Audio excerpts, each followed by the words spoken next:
Good evening and welcome to the North Georgia GMRS Regional Net, the most interesting net in two-way radio. Tonight we are live from Studio Vanguard and we are linked in with the following repeaters. Did you see which repeaters we're following? It's over there on the right. You see it right there? Yeah, tonight we have Alula. We have Flagship, Fort Mountain, Buckhead, McDonough, Toccoa, Jersey, Columbus, Watkinsville, Noonan, Cades Cove, Zebulon, Peachtree, Rome, Dallas. We also have Lookout Mountain, White Oak, Mount Roosevelt, Chattanooga, Georgetown, and Ottawa. Fantastic. This net takes place every Thursday evening at 7:30 p.m. I would like to thank all of you who have made the North Georgia GMRS the most expansive and active GMRS network in the country. Your net control tonight is Atlanta 947, WQYR 514. My name is Julie. In Atlanta 946, WQYR 514. My name is Justin. And Atlanta 263, WSAL 368. My name is Rogers. And I'm Atlanta 1150, WRZV 748. I'm Tony. Listen to that radio announcer's voice. Isn't that nice? I love that. Yeah. On the net, you can talk about your day's activities, radio equipment, or anything you think we would like to hear. This is a family-based network, so we encourage you to get your family involved. Guest check-ins are welcome from anyone with a valid FCC call sign. Once the floor is open, it's permissible to address other members of the net by their name or tactical unit number. Your FCC call sign is only required when you sign in and when you sign out of the net. Also, you can tune in to our YouTube channel and follow along, or even better, tune in after the net to watch your appearance on the network and hear how you sound to us right here in Studio Vanguard. Be sure to like and subscribe and leave a comment so that we know you were watching. Tonight's topic, we're going to talk about online tools. Yes? Yeah. All right. We'll probably talk about a few other things too, but online tools, web tools, things that we can use, internet-based to help us out with our radio adventures. Awesome. All right, but before we do, we got announcements. Who's doing that this week? Well, I think Free Salad is in the wind, so he has Highway Adventures. I think we have to break. Afoot. Break. He does. He has Highway Adventures afoot. So I'm going to do my best to fill in on the announcements tonight. Be a lot easier if I knew how to read. So good evening, everyone. This is Atlanta 946, WQIR 514. My name is Justin, and I'm not from the Cabbage Patch. Have you heard? Oh, I'm live from Studio Vanguard. Have you heard? There's a $2,000 reward that's being offered for information leading to an FCC action related to the intentional interference that's been happening on the network. That would go a long way toward upgrading your radio station if you have information that may lead to such an action. Please send it to Gary at nggmrs.org or Justin at nggmrs.org. And if we can utilize that information to get some action from the FCC, then that is cash that's available. So if you know anything firsthand and can share that with us, if you can help us put a stop to this intentional interference that's been going on the network, we sure would, all of us I think would like to see that go away. It's funny how somebody will illegally drive traffic on the network, failing to identify, using profanity, playing music on the radio, all these nefarious things that have been going on. as a protest to North Georgia GMRS being a linked repeater network. It goes a long way towards how short-sighted people can be in their misinterpretation of an opinion that was posted on an FCC header page for Part 95 rules. A mistaken opinion, by the way. There have been no rules changes in Part 95 rules since 2017. There was a minor definitions change that happened in 2021. Has nothing whatsoever to do with linking. So the whole thing about linking GMRS repeaters that is part of the header on the GMRS Part 95 rules is nothing but an opinion, and it's a mistaken opinion. We have reviewed the rules at length, and there's no change that makes the linking that we've been doing since 2012 any different than the linking that we're doing today. Those rules are the same as they have been, and so the idea that there is a violation of the rules roots back to a misunderstanding of what those rules are. So there was a couple of words that were added in to the language at some point along the way. But those were not vetted rules through public comment periods, and those certainly were not words that were added by Congress, which are the two methods that are available to the FCC to make rules changes. Those were just words that were added in, and those words are two words: any network. We've learned that the ATF and the EPA can't just arbitrarily make changes to rules. We learned that through the Chevron ruling. They have to go through the correct processes to make rule changes, and they didn't do that.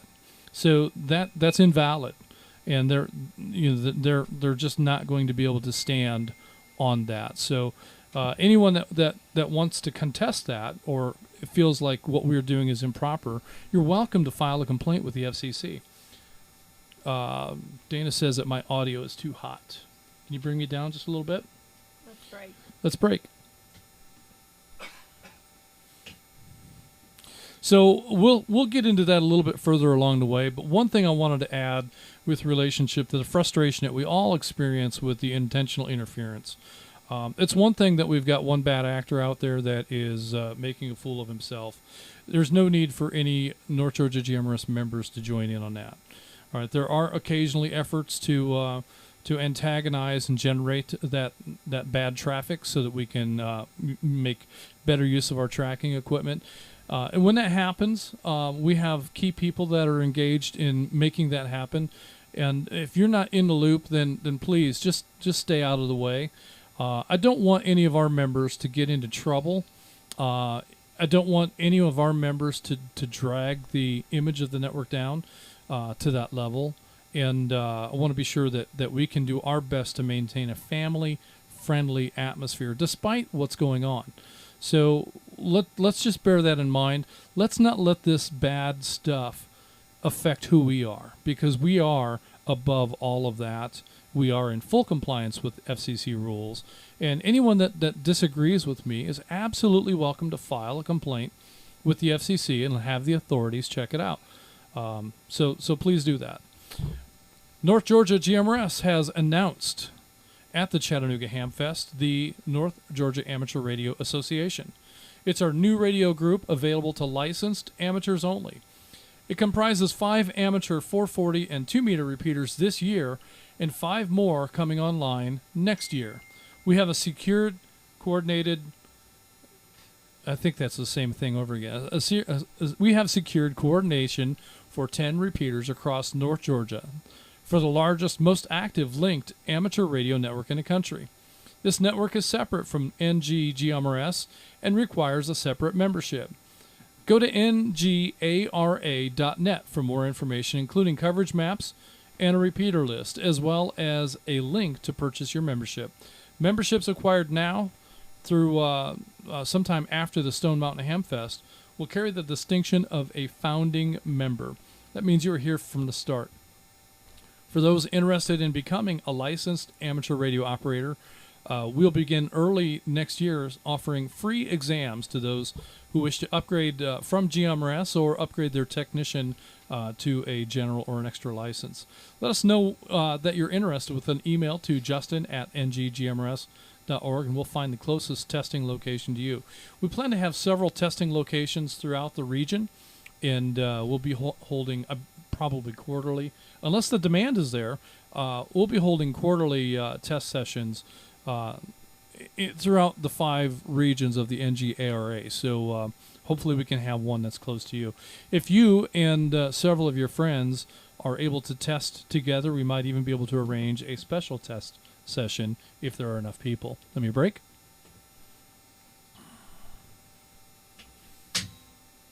Did you break something? Oh. If you can't wait that long, there's going to be ham testing at the Stone Mountain Ham Fest coming up in November. That's November 1st and 2nd, right? Yeah, it's that first weekend.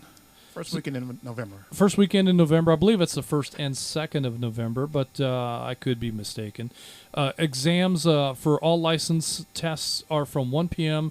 until 3 p.m. on Saturday and 9 a.m. until 11 on Sunday. There's no charge to enter the Ham Fest if you are only coming to take the exam. The exam fee is $14, and it's cash only. No Venmo. Yeah, I didn't get that memo last weekend, but yeah, okay. So $14 cash. If you bring a 20, you'll get $6 back. So that's fantastic.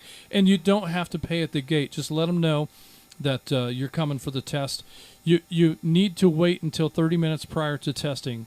If you show up at 8 o'clock on Saturday morning for the 1 p.m. testing, you're not going to get in for free. So just bear that in mind. Pre-registration is highly recommended. Youth 13 and under must pre-register. Visit the Stone Mountain Hamfest webpage and click on Ham Radio Exams to find the link for pre-registration.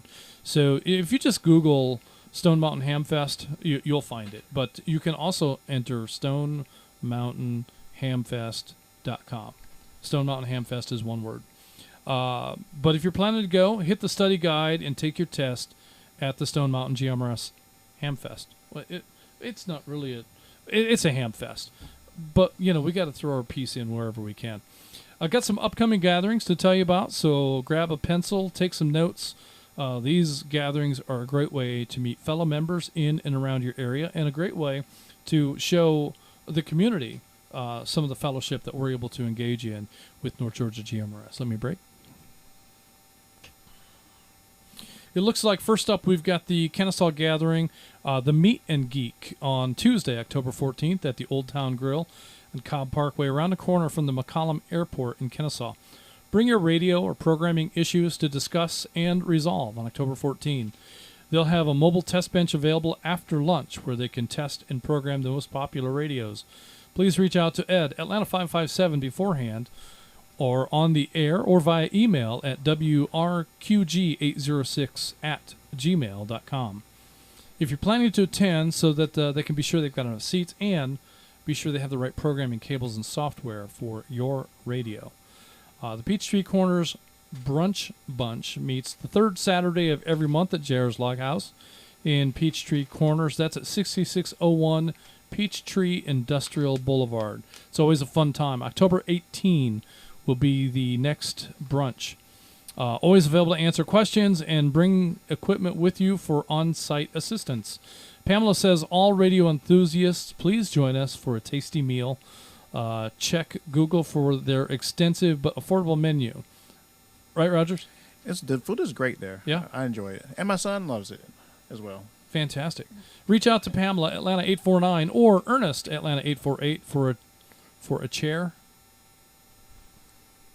Unless you'd rather stand. Okay. I should have read this first, but here we go. You can send an email to skygazerpamela849@gmail.com. Skygazerpamela is one word, 849@gmail.com. The Northeast Lunch Bunch will be having their October meetup at Rooster's Cafe in Dahlonega. The date is a Wednesday, October 29 at 11 a.m. All current and future NGGMRS and NGARA members are welcome to attend. Good times, good friends, good food, and a lot of laughs. For more information, contact Bobby, Atlanta 403, or Joe, Gainesville 44. Thanks for that update, Bobby. I appreciate you jumping in there right at the last minute and bringing that to me. Let me break. All right, the one and only, the famous, world famous, it's a small world, but world famous, Atlanta 557 has a Mesh-tastic presentation. So if you missed the presentation at the library in Kennesaw, or if you missed it at the Chattanooga Hamfest, you've still got 2 more chances to attend the presentation.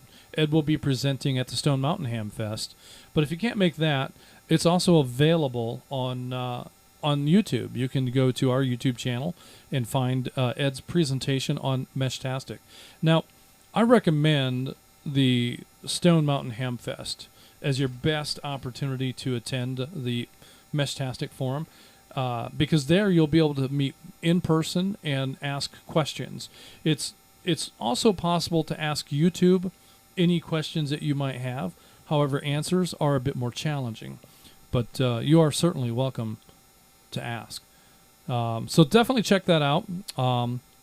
Coming up soon, we have the Stone Mountain Hamfest. Justin says it's the second best Hamfest in the nation. There's a big Hamfest up in Dayton somewhere, and there's another one down in Florida. I think this one's as good, if not better, than Florida. It's not as big, but I think it's better than Florida. So I will go back to Florida at some point because Julie likes to go to Disney. But really, Stone Mountain is a great Hamfest, and I would encourage anybody that has any interest in a Hamfest to come on out to the Stone Mountain Hamfest in early in November.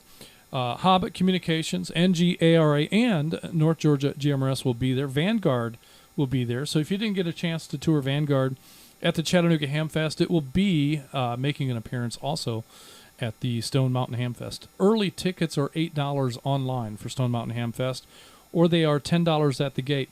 Now, this is cool. If you can only make it on Sunday, you can't be there on Saturday for whatever reason, you get a $5 ticket on Sunday. So that's I think is worth coming. There's also deals for Boneyard. If you're going to come to the Boneyard on Sunday, you can get into the Boneyard, I think, for the price of admission. So if you want to sell some gear, wait till Sunday, and you can show up. Boneyard admission is whatever your admission price is, probably $5, right?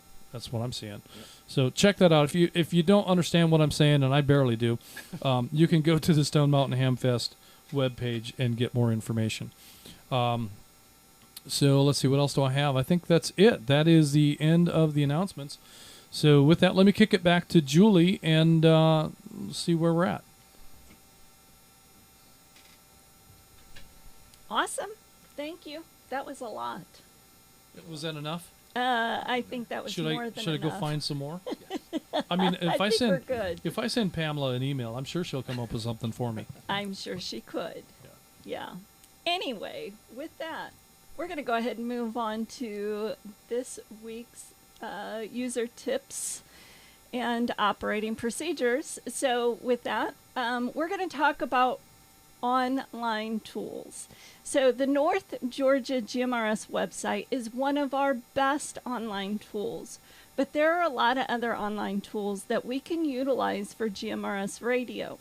Let's look at some of the resources on NG GMRS website. First of all, there's a repeater map, a great resource for helping to find the nearest repeaters to you. Also, there is a repeater list, a great resource showing repeaters and frequencies throughout our network. Some have said we shouldn't publish this info, and since we do publish it, we have RF vandals spewing garbage on our airwaves.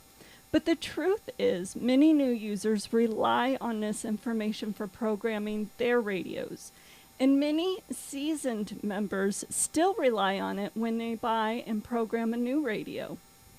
Further, many users find NG GMRS by scanning the GMRS channels, and most scanning radios can scan for tones as well. There is almost no way to prevent someone from finding our frequencies and tones. Making the information private only impedes new users and has no real effect on those wishing to make trouble.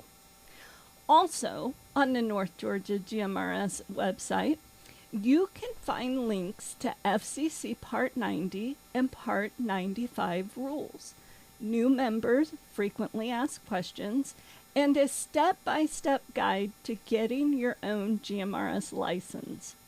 Our MOU and on-air procedures, as well as a membership roster, are also all available on the North Georgia GMRS website. Don't forget to check out the ngara.net website. At NGARA, you can find a map of our network as well as coverage map that shows a combined propagation study for all 10 of the NGARA linked repeaters. The web page also lists all 10 NGARA repeaters and their linked status. Frequencies and tones are available to members only. The ecfr.gov is a great place to find rules for GMRS and amateur radio. Let me break. In fact, if you simply Google Part 95 FCC rules or Part 97, you will see a search result for the ecfr. Select that, and you can find easy to search and easy to read collection of Part 95 rules. You can save portions or download PDFs of the entire part section. The ecfr is dynamically updated and shows changes to the rules as soon as they happen, where a PDF will provide the last published version of the rules and could be outdated through the course of a year. Another favorite website is the FCC ULS. The Universal License Search allows searches by call sign or last name. A great way to validate your logbook to be sure you've properly copied a call sign, and a great tool to keep your own license up to date by periodically checking your license expiration date. Do you know when your GMRS license expires? Well, you can check as soon as the federal government gets turned back on. Another tool is called Repeater Book. Repeater Book is a website for locating amateur and GMRS repeaters. However, you will find that the Repeater Book listings may be incomplete. New repeaters are being added all the time. It's a relatively new website, and they have really just begun collecting information, but in time, this could be very useful. Our own Noonan 35 has taken on the project of getting the North Georgia GMRS Network fleet of repeaters added to the Repeater Book. RadioReference.com is another good resource for a repeater directory, and they have so much more on their website. It would be worth your while to explore that one, as it includes many radio sources beyond amateur and GMRS. Radio Reference can be a good source for aviation, marine, private commercial, municipal, and amateur radio licenses. A quick search for my GMRS call sign failed to return any data, but my amateur call sign was found even though the FCC website is not currently functioning. Let me break. Google Earth is a tool we use to find topography and distance to determine approximate coverage. Scaticore.com has some great tools for RF path study, including a line of sight calculator. Also, if you're looking for great deals on equipment for use on the GMRS network, you may want to poke around the Hobbit Communications website. HobbitCommunications.com offers high-quality Part 90 Kenwood radios with a 3-year warranty, as well as any tone radios and accessories. Everything you need to get on the air today. These are just a few of the preferred websites of North Georgia GMRS members, and these websites are how we become the best operators on the nation's largest, most advanced linked repeater network. And remember, if you have any questions or suggestions for new user tips and operating procedures, send me a note at Julie at NGGMRS.org. We are North Georgia GMRS Network, and this is Atlanta 947 WQIR 514. My name is Julie, and it is back to our program. Okay. All right. Well, thanks for those tips. That's a lot. That's a lot. I couldn't keep up all those websites. It was a lot. Yeah, I missed a few, but So get on our YouTube. that's going to be the best thing to do. Is if you couldn't keep up like I couldn't keep up, you can just come back and replay the YouTube live stream and get that full rundown of all of those web tools that Julie mentioned. And if you're listening in tonight and we're talking faster than you can take notes, now Pamela will have a pretty comprehensive set of notes for web pages tonight. But if anybody wants to know, what we talked about tonight, we can always go back and replay the YouTube live stream, or just call Pamela. She's taking notes right now. So She's on the radio quite a bit too. yeah. Yes, she is. So you shouldn't have any problem getting a hold of her. So we get you can get that rundown in either of those two ways, either on the YouTube live stream as a replay, or from Atlanta 849. All right, Tony, are you taking notes? No, I'm not. I'm trying to keep updated. All right. Anything interesting in the YouTube chat? Not radio-wise, but personal-wise, I see my grandkids are in the chat. So. Oh, fantastic! Oh, nice. So- Why don't you call out and say hi to them? All right. Well, I'm going to say hi to Weston and Paisley. I know they're listening. Fantastic. All right, Weston, Paisley. This is 15 minutes of fame. We got about 46 seconds of it so far. Exactly. So we'll put the rest of it in a bank and maybe come back to it another time. You'll have to keep tuning in to see just how much of the 15 minutes Tony Mom actually has gets. a TAC number, so she's logged in. So Fantastic. Oh, nice. All right, and I see somebody has been making entries on the log. I can't find my mouse. It's around here somewhere. There it is. Somebody's been making some YouTube entries here in the log. So let me go ahead and acknowledge what we've got, and then we'll start in with some check-ins. We've got Atlanta 261. Scott from Holly Springs is checking in on YouTube. We have Atlanta 514, Michael in Cartersville, checking in on YouTube. Atlanta 420, William in Roswell. Chattanooga 69, Ronnie in Las Vegas. He is the Velvet Elvis.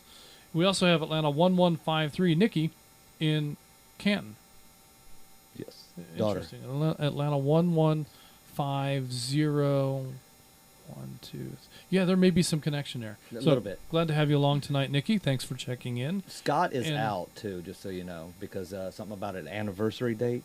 So. Yeah, I heard 30 years. Wow. Wow. So that's significant. That's significant. I didn't think they were old enough for that, but well, always get surprised. I know that I'm not old enough for a 30-year anniversary. Break. Oh yeah, the lights. I can't see the light because the screen's in the way. I'm out of place here. That light is there. I can see it real good. Yeah, well, You're I mean gonna have that's to why, remind 'em. because Okay. that's All right, that's is that where I what my normally job is for the sit, rest of- okay.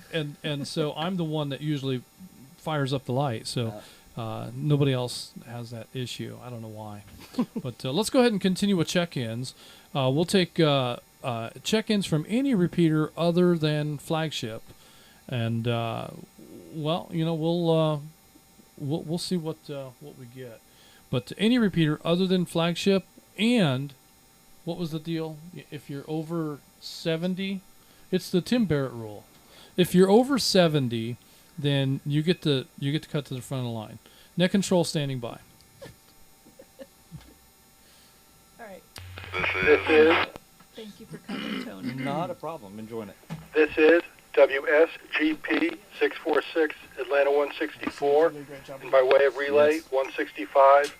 Dan and Julia from Marietta checking in, checking out, and as always monitoring.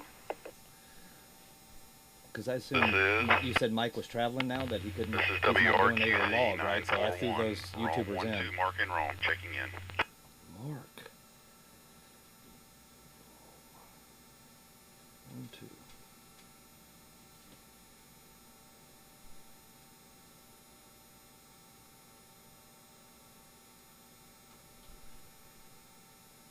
Wait, so you're logging, Tony, or was that Mike? No, I've been logging. I logged the YouTubes. Okay, perfect. Oops. Well, did you not say Mike was traveling or He mobile? is. This is? Yeah. Well, he's in with us at the moment. Oh, But This is he did say he was going to bust out. 295 WSJL 977. Right. I'm not over 70, but I am Rhino off of Cheshire Bridge Road checking in. what was Good his night. tag? I mean, good evening. 295. Atlanta 295. All right, You want me to get it? I got it. There's her. I got to get Rome first. Okay.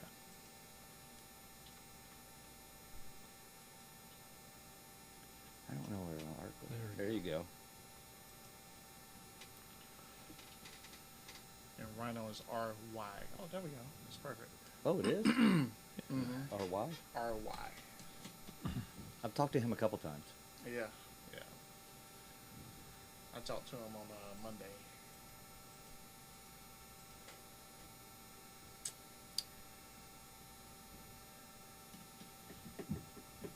And I only know because I saw it on YouTube, on Facebook. He made a post or something, and I'm like, oh, it's RY. Yeah, I know he was talking to somebody wanting to get into satellites, and I think Jim This Reed is? is really into satellites as well. WSGX 490, Atlanta 194. Scott in Atlanta is checking in and out.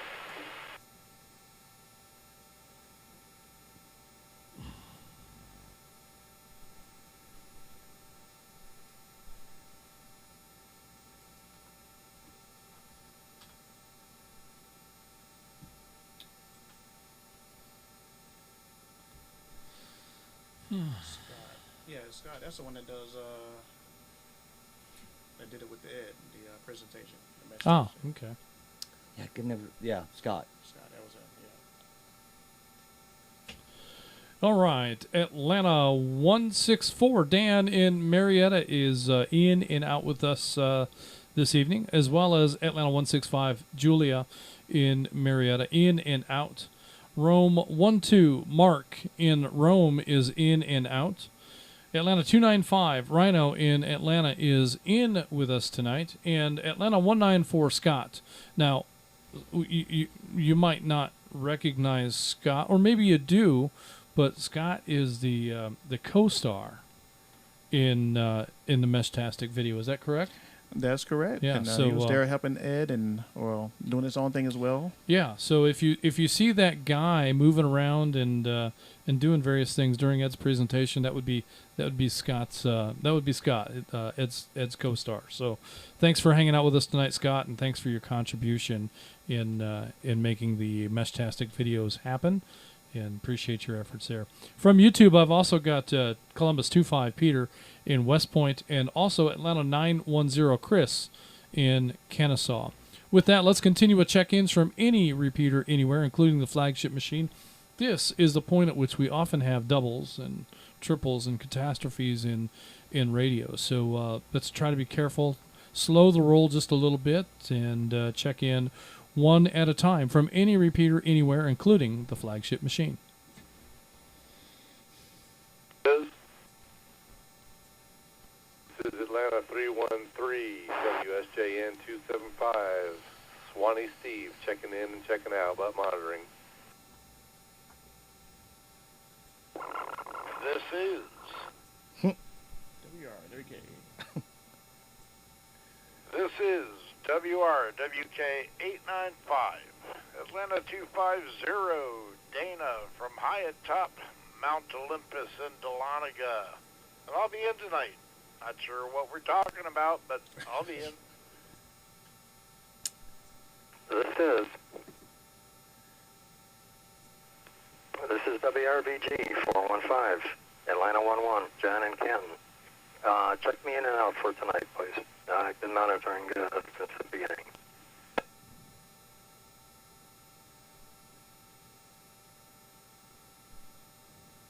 This is WROB 245, Atlanta 8849. Proud to be 69 in the 1st of November. And by relay, Atlanta 848. Ernest in Duluth, and we'll be in and out. Have a good net, guys. I can scroll back up and look at it, but I don't remember. Not Was up- sure. On the YouTube, I guess. Yeah, GMRS 398 from Haynesville, Kansas. Um, Sounds On- a little odd, doesn't it? WRKN that's on Atlanta, YouTube? 739 Yeah, we can Glen log in like that. Canton, Yeah, and that's fine. I am going to check in and hoping to stay in. I'm not checking out, but I'm hoping to stay in. I'm out in my Hang on, driveway 739. working in the van and plan to stay. Over.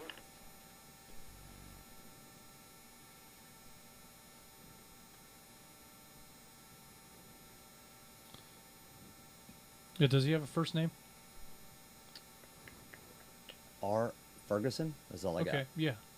Let me put that He's in a there. regular, actually. Is he? Yeah. Okay.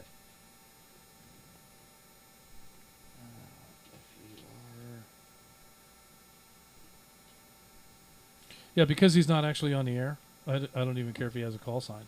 Okay. So, yeah.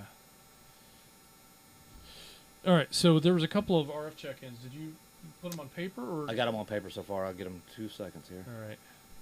I'm going to go ahead and start acknowledging these.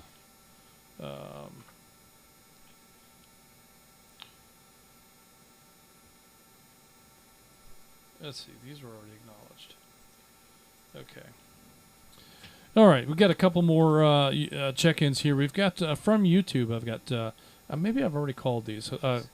Columbus 25 Peter in West Point. I think I've already called. In Atlanta 910 Chris in Kennesaw. I gotta check the little box here so I know that they've been called. Also on YouTube we have Gainesville 58 Jonathan, Mr. Simplex in Oakwood is a YouTube check-in. Well, we missed this one was R. Ferguson from Missouri is checking in also on YouTube. Atlanta 250 Dana from high atop Mount Olympus won the double competition and we were able to get his check-in. We also have Atlanta 11 John in Canton is checking in and out. We have Atlanta 313 Stephen in Sewanee. Is Stephen in and out, or is he? I didn't hear. We're gonna mark him as in for now. Stephen, we're a little bit behind on our logging, but we'll catch up here. If you're not there when we call on you, we'll figure it out. It'll be just fine. So also we've got Atlanta 849 Pamela in Duluth is in with us tonight, and we'll chat with Pamela and Ernest. Ernest will be in and out. Do we have anything after that? Nope. All right, that's the end of what we have. If you checked in behind Pamela, we missed it, and you'll need to call into us again. Let's take one quick break for that, and then we'll get on with things. I got a Rome 1-2 here, or Rome 11. Rome 1-2 is in. This is Atlanta 11, WRBG 415. I checked in, but I think you didn't hear me. This is John in Canton. I'll be in and out tonight. Okay. I'm pretty sure I acknowledged you, John. That's all right. This is Atlanta 313, Stephen Swanee. I am in and out. 313. Did we? No, I didn't. Yeah, you got it. Yeah, we get it. Okay. Steven. He's in and out, he says. Yeah, Yep. just All clarify, right. John was in and out too, right? Okay. Well, no, let's see. Rome 1. Is Mark a YouTuber or is he on the air? Mark did both. Okay.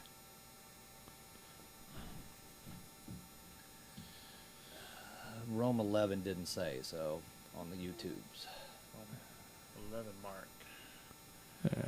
379. All right. So let me go ahead and clear that up. So we've got Atlanta 11 John in Canton. We've got you marked as in and out. Atlanta 313 went ahead and corrected your check-in, Stephen, to in and out. And we've got Rome 11 Mark in Adairsville. We've got you in the log tonight. In Atlanta 379 Scott in Sandy Creek, New York. We've got you checked in on YouTube. And that's the end of the roster at this time. We'll continue with YouTube check-ins. And we'll take one final round of late check-ins or any questions or comments when we get to the end of the roster, which won't take long because we don't have very much here. We got plenty of check-ins, but most everyone tonight is in and out, so it won't take long to get through these these comments. So we're talking about Webtools. For those that missed Julie's tips and in conversations earlier, we're talking about tools that you might use in your efforts at learning about GMRS radio. So one of the premier web tools that's available is the North Georgia GMRS website, featuring maps of our network coverage and information about our repeater list and tones for programming your radios. Lots of information there. Links to the Part 95 rules, which are available for all of us to read and understand. You can spend some time with the Part 95 rules. One thing that I want to add to the earlier comments with regard to intentional interference in Part 95 rules. We've been doing this for a long time, and we were around when the folks up in New York were caught engaged in improper linking through the telephone network. That method of linking repeaters is specifically not allowed. Now, it's the concept of linking that's misunderstood, all right?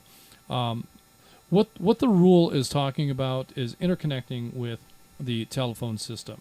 And you get into the origination of the rules, the time that those rules were written, and the intent and purpose. Back in the 60s, it was real popular for hams to drive around in their car.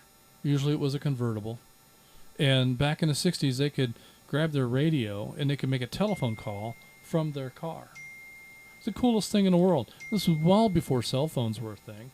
And this was just something that lots of us were able to engage in. When I say us, I wasn't really much of anything in the 60s, but it was a cool thing. But it was something that the FCC recognized there just wasn't bandwidth available for that in GMRS radio. And so they didn't want people doing phone patches from their GMRS radios in their cars. Let me break. That must be what the 100 dings were about, was that I needed to break. Yeah. I'm guessing that's what that was. I haven't had a chance to look.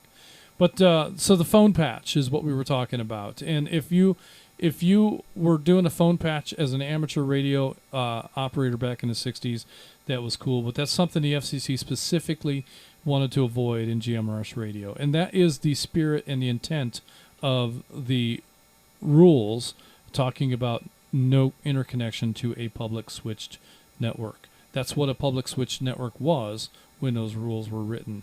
Now, a lot of people have taken it upon, they've taken that leap of logic to say, well, the network, the internet, is a public switched network. And, well, not technically exactly right.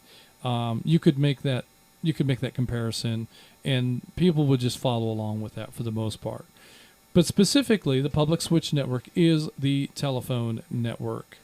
The internet was not even a thing at the time that these rules were written. So the addition of the words "or any network" is legally and technically improper. For that to be a proper rule change, the FCC would need to open that rule up for public comment, or get Congress to enact a law to make that rule effective. And those things haven't happened. So that additional verbiage and the verbiage at the top of the FCC webpage with regards to linking is not allowed, those are just opinions. And they are not Part 95 rules. They're not valid. We've actually been in contact with the FCC. They've reached out to us to tell us that you can't link your radios. We asked them to clarify that with a letter citing specifically the Part 95 rules that we're in violation of. That was a long time ago. We've not heard anything from them. So continue to file your FCC complaints. If you feel that we are in violation, I would encourage you to reach out to the FCC and file that complaint. When the FCC informs us that we are in violation, we will address that with them at that time. But to this date, we have not been notified by the FCC. So when you come on and you play your recordings that there's some kind of a rule violation going on here, yet you fail to identify, your whole premise of your transmission is invalidated because you, in fact, are the rule violator. you in fact are the one operating improperly. There's two features that every radio I've ever seen, with the exception of one. There was one radio that didn't have this feature. But there's two features that most every radio I've seen have these two functions, all right?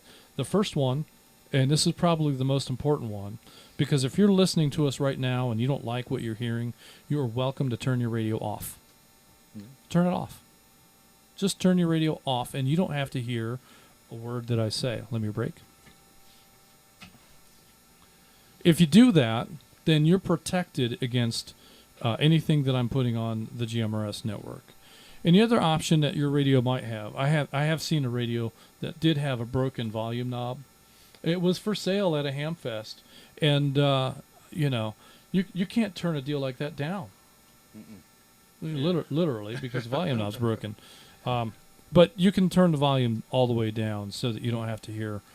You can also, this is a really cool feature with a lot of radios too, is you can change the channel. And you can put your radio on a simplex channel so that you don't have to listen to what we're doing. And you can at the same time that we're on the air, you could have a simplex conversation with your pals, and you could talk about how terrible North Georgia GMRS is for linking on simplex if you properly identify with your pals while the net is going on. You could do that legally. But what you can't do legally is come on our network and play recordings, play music, spew profanity, and things of that nature without identifying your transmission and have any credibility whatsoever. You have no credibility when you do these things. I'd just like to encourage our members that when you hear that, as frustrating as it is, and as tempting as it might be to respond and engage with those transmissions, please don't. When you do hear select voices that are responding to that, there's a specific and a purposeful reason. For the most part, I'd appreciate if our membership would avoid that and just rise above this, because we strive to be the network that you can have, and we once talked about being a radio network that you can have the radio on in your garage while your kids are playing nearby, while your spouse is in the room, while you're in the den or in your Radio Shack. You could be monitoring North Georgia GMRS without fear of that kind of stuff going on. But one individual has taken it upon himself to trash the entire network and make GMRS radio seem like CB. It's just like CB radio.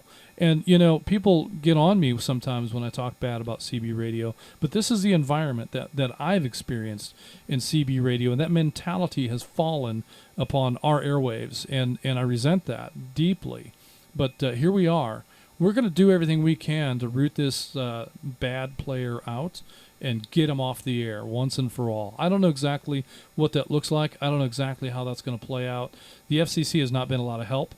In fact, I would say the FCC has gone some distance at making the problem worse by confusing the matter. All right, if there was a violation, the FCC needs to send us a letter, as prescribed in Part 95 rules. If we are in violation of the rules, they need to send us a letter specifying what rule we're in violation of.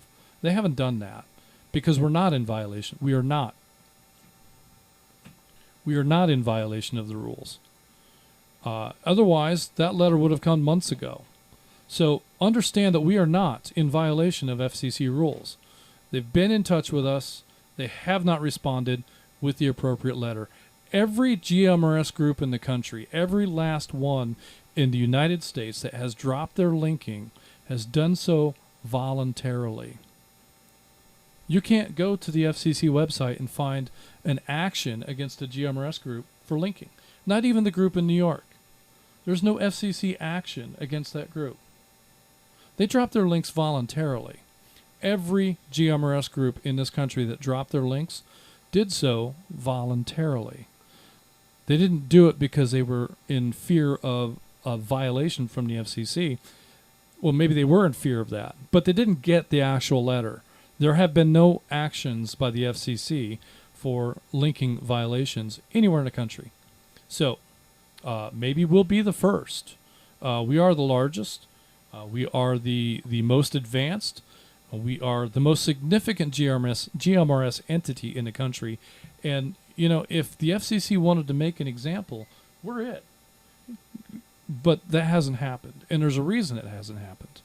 The reason is because we are in full compliance with Part 95 FCC rules.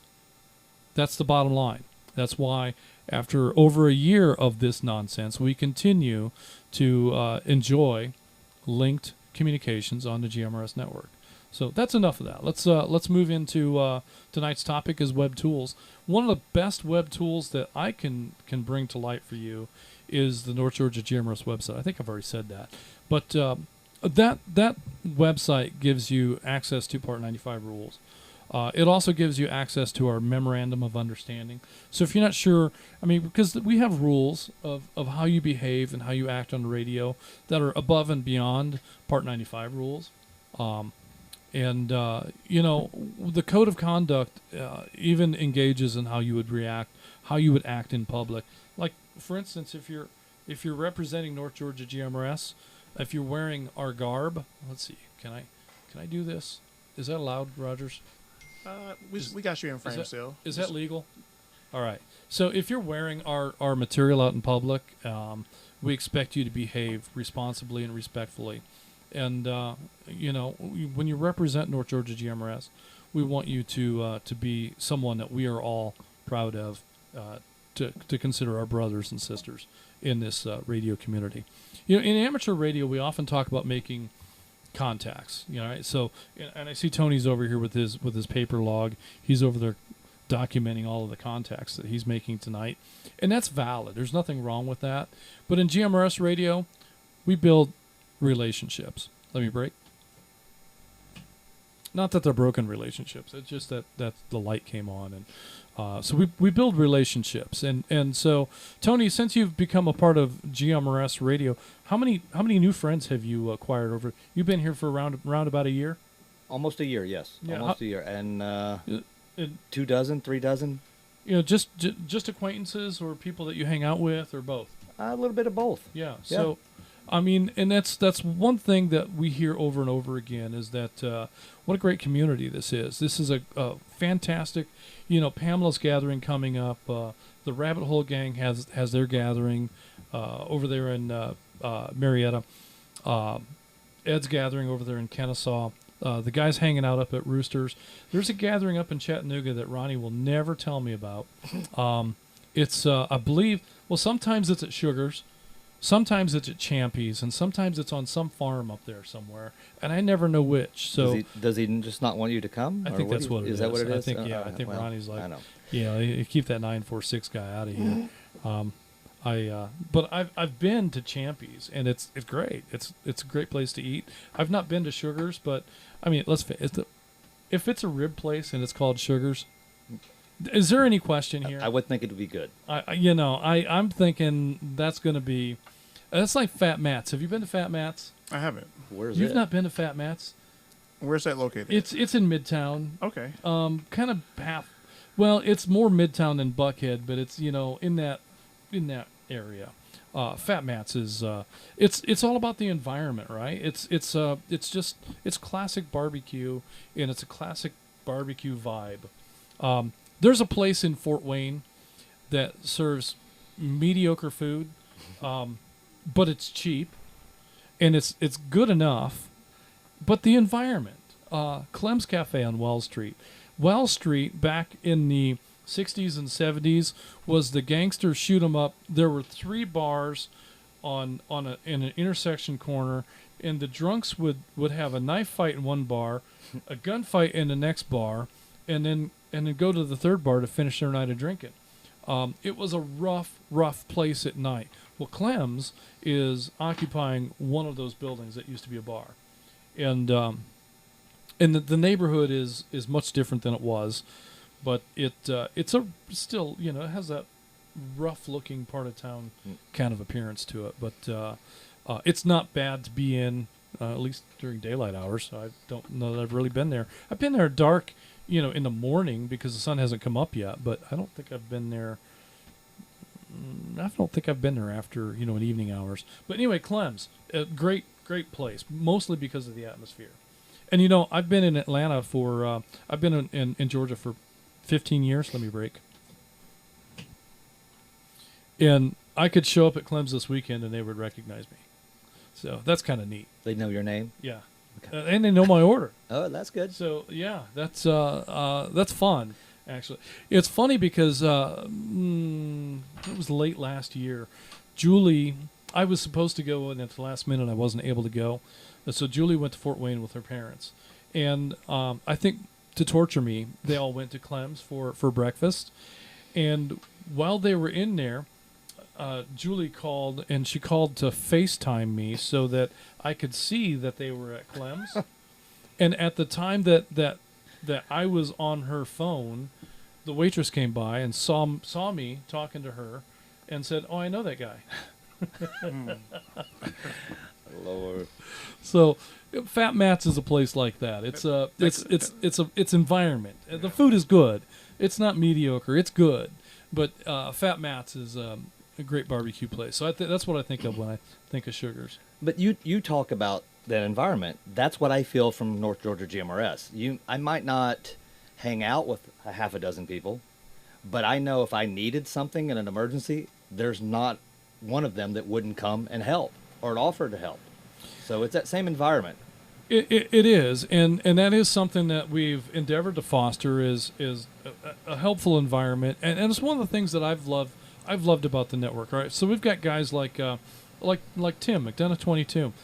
You know, when he was brand new at GMRS Radio, he had a lot of trouble just figuring out how to get his own radio program, but he stuck at it and he figured it out, and he got on the network, and then as soon as he encountered somebody that was experiencing the same kind of trouble that he was, he took the lessons that he had learned and used that to show, I can't tell you how many new users, how to program their radios. Tim would ask them, what radio do you have? And then he would go online and find the manual, and he would study the manual to the point where he could talk him through the process to be able to program repeaters on Facebook and provide that instruction to people. So Tim is a great resource. Houston has programmed radios for, I couldn't tell you how many of our members. He's given more radios away than I can count. Houston loves to find radios on eBay that need a little bit of TLC. Maybe he needs to take it apart, clean it up. Maybe he needs to fix it. Maybe he needs to just program it. But he'll tinker with a radio for a day or a week or however long he's interested in it, and then when he's done, he gives it away. Nice. And he goes on to the next radio. So, just fantastic people in this network, and those are just a few. There's so many here that are willing to step up and help. Ed, willing to host an event every month to help program your radio. Just bring your radio, and he'll help you program it. Oh, yeah, the light is flashing. I see you nodding, and I think you're agreeing with me. That too, yes. So lots of great help here on the network, and it goes beyond that, right? So if it's 10 o'clock at night and a storm blows through and there's a tree down across your driveway, you could get on the air and somebody's going to come with a chainsaw and help you cut that up and get that off your driveway. Hopefully it's not on your vehicle. That's the kind of folks that are here, and these are the kind of people that you're hanging out with. So I don't know that I can help out our Ferguson in Missouri. I do have a chainsaw, but if you got a storm out there and you've got a tree across your driveway, just know that I'm with you in spirit, but I don't know that I'm going to show up. Well, you have the Fisher family as well in Virginia too. Yeah, and the folks in upstate New York. We've got a couple of New York audience members typically. We've got folks from all over the place, and just know that these are the kind of people you're hanging out with, and we'd love to be able to meet up with you at some point. Don't know how that really physically can happen, but who knows? If you guys end up moving to the North Georgia region outside of Atlanta someplace, or even in Atlanta, we've got coverage throughout the city pretty well, and south of it too. We would love to meet up with you. If you're just traveling through, definitely let us know, and we'll see what we can do to go have lunch with you at the Waffle House or something. It's not quite as good as Clem's, but it'll do. Or like how we just had at Chattanooga, the GMRS Fest as well. Yeah. So anytime there's a ham fest and we're there, GMRS will be there strong as well, and we'd love to meet anybody. Yeah. So for 2026, there's 3 ham fests that we plan to attend. It'll be the Dalton Ham Fest in February. It'll be the Chattanooga Ham Fest in October, and the Stone Mountain Ham Fest, both in November of 25, coming up here soon, and in November of 26. All right, so let's go to the roster and see if anybody has any web pages that we've missed. Pamela, pay attention because Colt, I'm sure, is going to have 4 or 5. So write these down. Chattanooga 260. Colt, what do you have for web tools that you'd like to share with the members of North Georgia GMRS?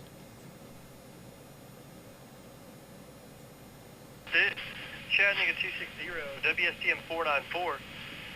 I have a couple different ones. Mostly we're going to talk about the ham stuff. I kind of don't want to. I have one called 8S-B Exchange. That's Alpha Delta Sam-Bravo Exchange. And that basically shows you every plane that's where it's flying, or where it's flying from. Or if something's flying near you, you can track that. Or you never know if the spooky man's coming and you need to track a spy plane. That's what I use that for. And then I also use Satellite Tracker, because I do a lot of SATCOM stuff. So Satellite Tracker is really kind of cool. It shows me what satellite's coming above me, can I receive a signal from it, and so on else. That being said, switching gears from Webtools really quick, those that are on the North Georgia Amateur Radio Association, I encourage you to get on that net and talk to us. Currently, there's really only like 2 or 3 people on there really kind of giving it. That'd be me, KM4WFQ, Rome 12, which is K4, KOP, or something like that. But anyways, also great time hanging out with y'all this weekend, and I love my little green marble. If you want to tell me the story about behind that, this is KM4 or WSTM 494, Chattanooga 260. Back to you.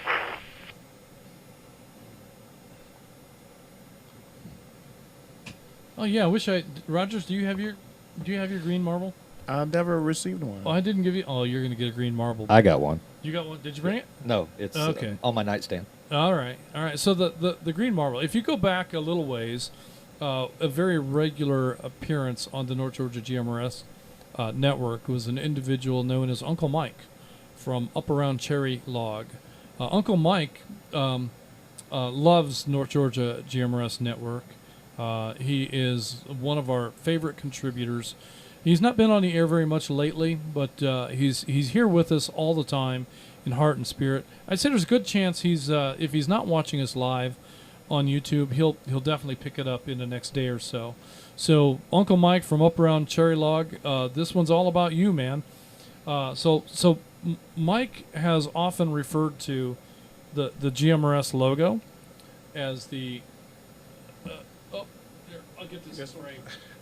As the big green marble. All right. So, and he referred to that to such a degree that he found someplace at a novelty store, I don't know where, but he found a place that sells marbles, and he was able to buy a couple of bags of 3/4 inch round green marbles, the 3/4, 5/8, something like that. It's bigger than a normal marble, and they're green. And so I've got like a bag of them. I know that Mike gave away lots and lots of green marbles, but if you see me at an event and you want a green marble of your own, you can either buy a shirt or you can find me and ask me for your very own green marble. So you'll have them at Stone Mountain? If I remember to bring them, they're in a truck right now. Okay. I can get Rogers one here in just a little bit. I could go get one right now if you want it that bad. No. Why not? I mean, Yeah. we can show and tell. Definitely. We can. All right, you cover the airways here for a minute. I'll be back. Well, I'm curious about the green marble and the story behind it. I didn't know about it either. Yeah. I didn't know anything about the green marble. He just threw one at me the other day when we were up at Chat. Yeah, I'm curious about that. But had a great time though at the Chattanooga Ham Fest, and Well, but something really special happened for you at Chattanooga Ham Fest, did it not? it did. I actually took that opportunity to test for my amateur technician's license, and passed. The the caveat is the government is closed. Which The one time you need the government? Right. Which includes the FCC.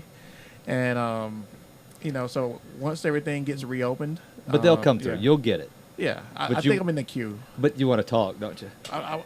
My thumb is burning up to hit that button. But well, we spilled the beans on him passing the test, just so you know why you were gone. This guy? Yeah. Yeah, he's a tech now. Yes. Yeah, there must have been a hole in the bag because it seems I've lost my marbles. Well. But I do have some wooden nickels. Have I given you a wooden nickel? No, this is You should never. You should never take a wooden nickel. No. I was just kidding. I do have the North Georgia GMRS marble, big green marble, and it goes right. Anyway, so if you're on YouTube, you can see the green marble. Thank you, and the wooden nickel here. And these are the original Mike Bar BR549, Uncle Mike from up around Cherry Log, the original big green marbles. Is he the one that was bringing you apple pies or something at some point? When we would have work days up at the tower site, Mike would show up with treats, snacks, and fried apple pies, and usually come up there with a bag of apples. Nice. And all kinds of cool stuff. So if you catch up with me at the Stone Mountain Ham Fest and you ask me for a big green marble, I'd be happy to give you one.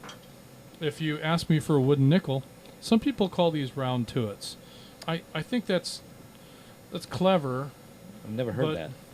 Round tuit? No. All the projects that you'll do one day if you just ever get around to it. Round tuit. Okay. Yeah. So it's the round tuit. We don't have any of those, do we? These are North Georgia GMRS wooden nickels. So you can carry this around in your pocket and have no fear of round tuits. Well, thank you, Justin. Appreciate it. Oh, we were on the air for all that? Okay, so thanks for that, Colt. And the satellite tracker is a cool thing. Satellite communications, if that's something you want to get into with a technician's license, you can definitely do that. You need to know a couple of things, right? So it kind of you're almost having to. I'm not on the key, so I can't break it. And then let's break. You can go ahead and drive. Okay. Where'd the pedal go? There it is. All right. So you almost have to have either a dual watch radio or two radios. Joe Domaleski has one of those Arrow antennas with the dual bands on it for satellite, and he's got a pair of radios. So the antenna has actually two leads that come off of it, one for VHF and one for UHF. So you can transmit to the satellite on one frequency and listen to it on another. So it's a crossband repeater that when you transmit to that repeater to that satellite in the buzzing by in the sky at 17,000 kilometers per hour, when you transmit to that, it will come right back to you on a different band, so you can actually hear yourself as you're transmitting, which is kind of important with satellites because that's the only real way for you to know that you made it.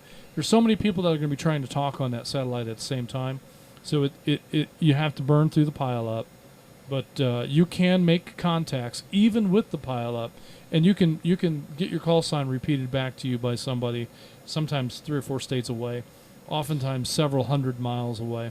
It's kind of a neat thing. So it can really consume an evening for you. So there's a web page that will show you when the next satellite's coming, which satellite it is, what frequencies it uses, and if you've got that equipment, you can do that. Now, and that antenna is cool. One thing that dual frequency antenna, that Arrow antenna does, is it gives you more time because you can see the satellite just as it comes over the horizon with that antenna, and you can stay on that satellite until it drops over the other horizon.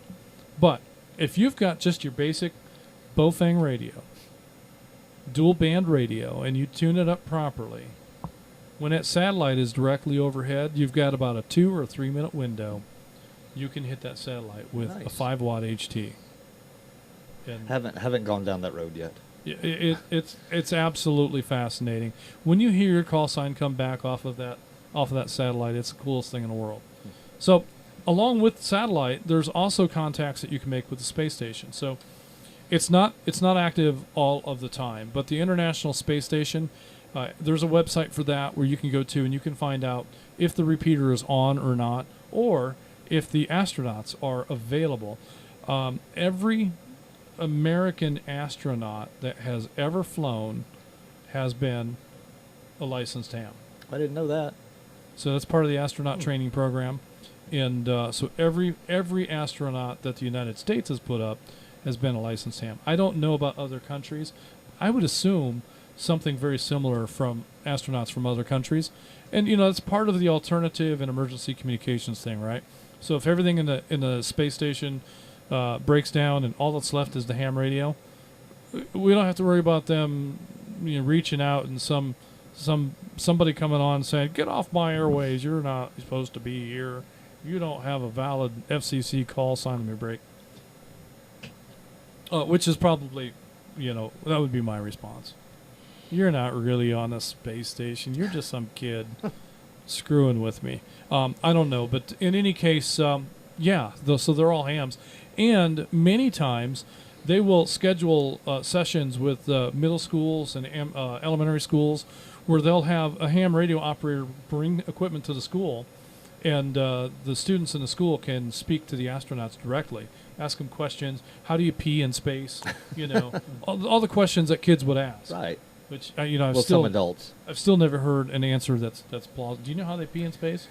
Don't they have like a little bag attached? I don't baggie know. Or something, I mean, I've heard 100 things, but No. I still don't think I've ever heard the real deal. But so that's good stuff. Thanks for all of that, Colt. With that, let's go to the reason for the change in rules tonight. McDonough 22 Tim in Stockbridge. Maybe I shot too high.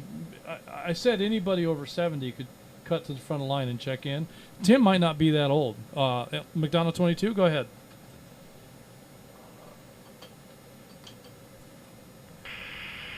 Well, good evening, everyone. I am definitely over 70.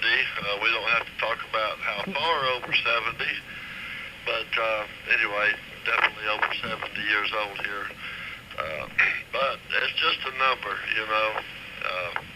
so you just live day by day, and you go as far as you go, and then when it's over, it's over.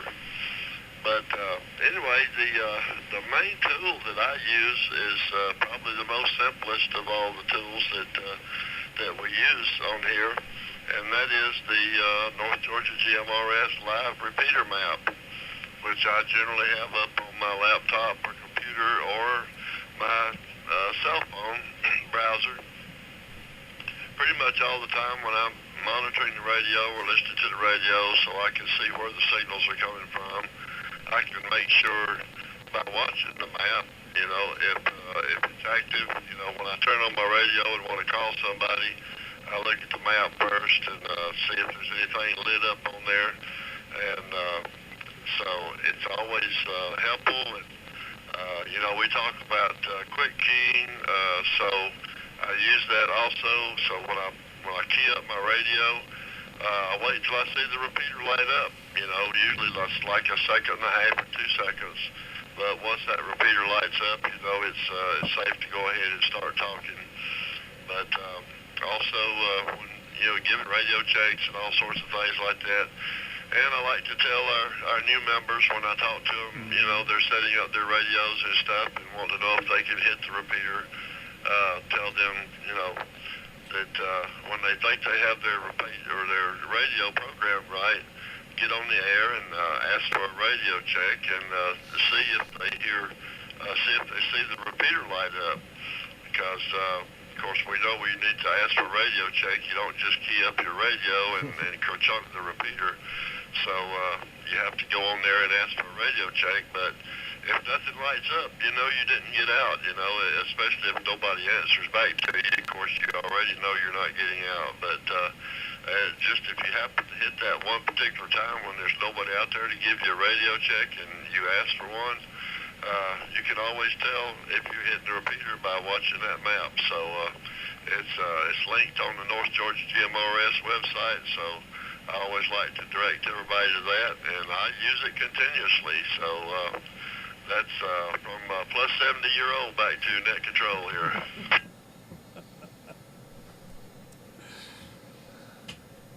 All right, good deal. Well, we didn't get you exactly at the top of the roster tonight, but you got second place, which is pretty good. So hopefully we got you in here early enough, and maybe we'll continue that program. We'll have to see how that plays out. We'll do maybe next time we'll do January birthdays or something. I don't know, but there's a game. I don't know what the name of the game is, but I was introduced to it here recently, and the gist of it is there's a deck of cards, and the cards are numbered 1 through 100, and so you get dealt. I think it's like 3 cards in the first hand, and then it's 4 cards in the second, and goes on, and every player at the table, you have to, without knowing what other people have in their hand, you have to play your cards out from lowest to highest. And if you get out of order, then that turn is lost. And so you try to play as far as you can without losing 3 turns.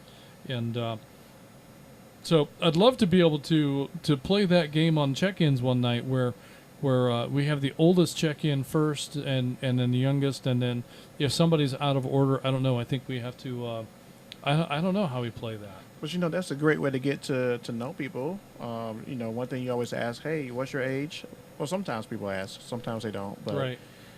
Sometimes it's good to know, and and you have similar experiences in life, everything's like that. Yeah, I think it could be fun, but at the same time, it's not fair because, Pamela would have to wait until we got all the way down into the 30s before she could even check in. So it just wouldn't be fair. But we'll think about it. And if we can find a way to make something like that happen, it could be a lot of fun. So great idea, Tim. We're still working on the tweaking that into something that's actually workable. But thanks for mentioning the North Georgia GMRS website.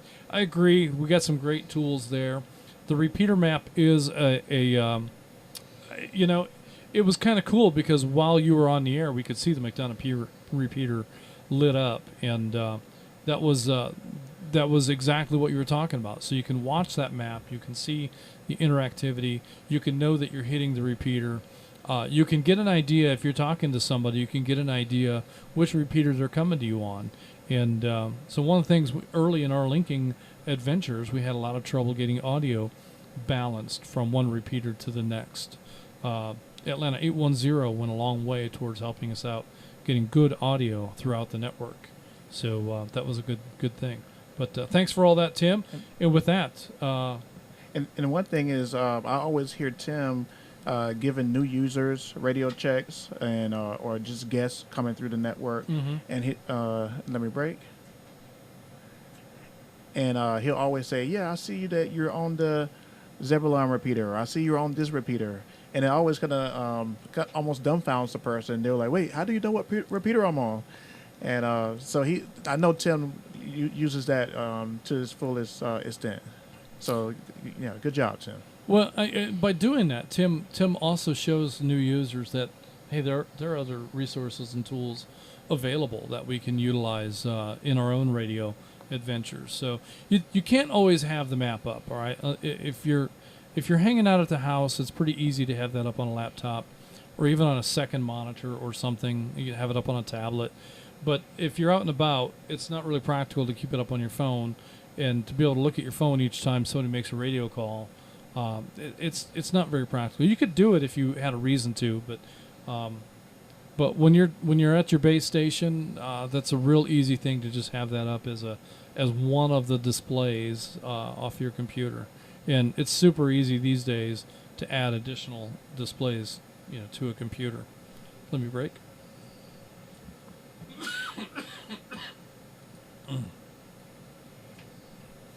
All right, good stuff, Tim. Thanks for hanging out with us tonight. Next, we're going to go to Rome 12, Mark in Rome. Mark, do you have any web tools you'd like to share with the audience tonight? Yes, sir. Rome 12 here, Mark in Rome. Like Tim, I use the live repeater map a lot when I'm listening in. sure I'm not doubling somebody on trying to check in on the net. When it comes to simplex on Friday nights, a lot of times I will check this website that's called vhf.dxview.org, and it will show you if there's ducting in the area. So several times on a Friday night we've experienced that, and Dana can probably go into a little bit further, but getting repeaters in Columbus and whatnot. And that map will show you, it comes off of APRS data, so it'll show you what stations basically are making contact from station to station, low power. Great.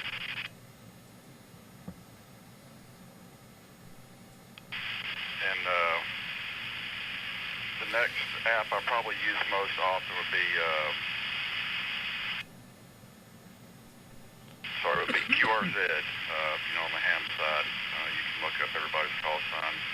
I also use it to look up, it's got a DX spotter function on there, so it shows you what stations from overseas or around the world or on what band, what frequency, and what their call sign is. You kind of jump to that frequency and try to see if you can make a contact. And then I know we were talking about the space station earlier. There's an app called Spot Station that I use that will show you exactly where the space station is, and according wherever you are, it'll tell you when the next passover is going to be, so that you could jump on there and you can make contact. So that's what I've got. Back to you,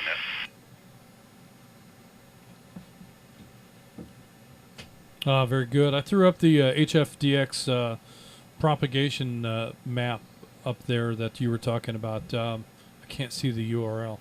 What was that URL one more time, Mark? Okay, for VHF and UHF, it's vhf.dxview.org. All right, go ahead and cut to that, Rogers. That's hf.dxview.org. So that gives you an idea of what propagation conditions are going on throughout the world, and it's kind of a neat tool. So I've not seen that before. Have you seen that? Yeah, I have, because Mark posted in our chat group. Oh, very nice. And it's great. You can look at the propagation, and every now and then those colors will change, and we may have some better luck with simplex. Well, and it would be a good tool. So if you're suffering through a tough night of simplex, this can tell you maybe why. And if you have an exceptionally good night of simplex operating, that could also give you a clue as to why. Yeah, you can zoom in to Georgia, and it'll show you the exact propagation. A lot of times we use the VHF version of it, and that tends to kind of translate a little bit better for UHF as well. So yeah, all of that is very, very helpful. Very good. So it looks like you've got some filters that you can turn on and off for different bands, so that you can see what your performance is going to be in whatever band you prefer. So right now it looks like the 50 megahertz band, is that what I'm reading? I'm not entirely sure. Is probably going to be the best to get your signals across at this point in time. But lots of options here, and we can see things overlaid on other things to get what kind of signal propagations you can expect.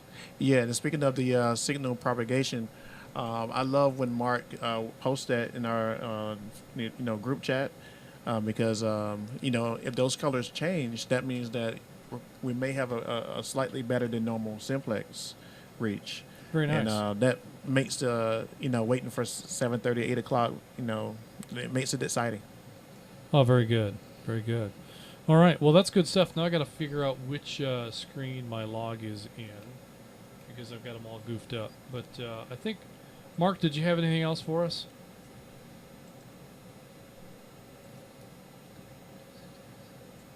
Well, just would like to say it was great to see everybody at the Chattanooga Ham Fest. It was a great show, great venue, beautiful venue. Got to meet a lot of people I've only heard on the radio, and spent some time in fellowship talking about radio and having a great time. So I'm going to Stone Mountain, so I look forward to similar experience. So that's all I've got. Back to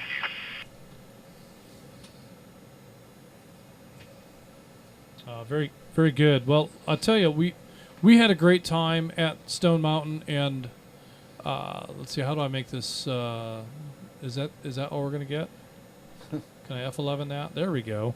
We had a great time at Stone Mountain. Rogers is going to put up a little B-roll here, some background video from the Chattanooga Ham Fest, and Studio Vanguard was there. We had stuff going on through Vanguard most of the time. Jennifer Gray gave a fantastic presentation during the Ham Fest, building dipole antennas. So, that's one of those things that she has kind of mastered, is easy ways and ways to make antennas out of very creative objects. Ed was there giving his presentation on Meshtastic. Hobbit Communications was there with radios and antennas available for GMRS and for amateur radio. Lots of vendors were there with lots of different products and items available. There's Mike, Free Salad, learning how to read. And they were giving away stickers and displays of various antennas. I saw this display. It was kind of fascinating, some of the UHF antennas that were there. This is one of the vendors that's been there for a long time. He's got devices you can use to attach antennas to parked vehicles by parking on a plate or what have you.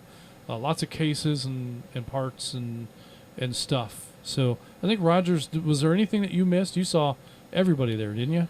Ooh, I think I saw it all. The guy that you saw previously, he was the examiner for the technician's license in general. Oh, there's Mark. Yeah, hey, Mark. So, yeah, everything was fine. And that guy, he told me, yeah, the test is going to be in the room next door. So see you tomorrow. Oh, who's that guy? No, never mind him. The kids were there, too. That's fantastic. And there's the Hobbit. And there's the crew there at the North Georgia GMRS, the NGARA, and the Hobbit Communications booth. So we had a great turnout at the event, and lots of fun. I must have been busy at that moment. I know that I saw a text like the next day. Gary said, "Get in here. We're going to take pictures." And well, I didn't even get the text. I might have gotten the text. I just got it late. I think we were in the trailer, weren't we? So great stuff. Thanks, Rogers, for putting that together. That was a great little piece of the Chattanooga Ham Fest. If you didn't make it, I hope that you can get up there next year. We'll be there. In fact, we have secured the Colonnade location for at least the next 5 years. The ARRL, I understand, was very pleased with the facility and with the turnout, and have upgraded the Chattanooga Ham Radio Club's. Let me break. They've upgraded the club's Hamfest status to large Hamfest, so that'll help us with marketing and advertising, and I think that we'll have much better selection of vendors at next year's Hamfest. We moved from the usual weekend for the Chattanooga Hamfest, and we moved to a new location. So that's kind of like starting over, right? Mm-hmm. Like the Atlanta Radio Club's going to have to do if they ever have an Atlanta Hamfest again. It's going to be like starting from scratch. Vendors are going to be reluctant to show up for a Hamfest that may or may not happen. Vendors had, for this Hamfest, there were other Hamfests and activities in the region at the same weekend. So vendors had to choose which one to go to. We think next year they're going to choose Chattanooga Amateur Radio Club and North Georgia GMRS for the Chattanooga Hamfest. I think that we'll have much better turnout, and I'm excited about what the future holds for the Hamfest, for North Georgia GMRS and for the Chattanooga Amateur Radio Club. What I found was nice is inside the lobby with all the round tables and chairs, they had plenty of room for people to sit down and just talk and have a good time. And you didn't have to just walk around and leave. You could stay and hang out, have conversations. It was nice. One of the things that we only had one food vendor there, but they were pretty okay. I mean, it was decent. The hamburger was actually pretty good. Yeah. The lemonade was great. And I'm seeing the empty lemonade cups all over the place. So I think that the lemonade was a hit. And I talked to the vendor, as we were wrapping things up on Saturday afternoon, and asked him, is this something you'll come back to? Definitely, he says. He's definitely coming back next year. So that'll be good stuff. It's a little different situation, right? So it's an exhibition hall.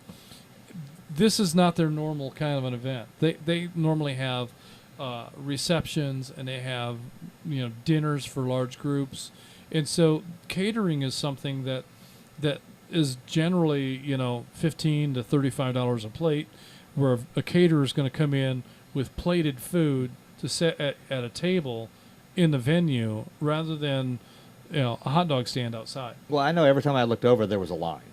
Yeah, and just a hot dog stand, but like you say, there was always a line. And I had my share.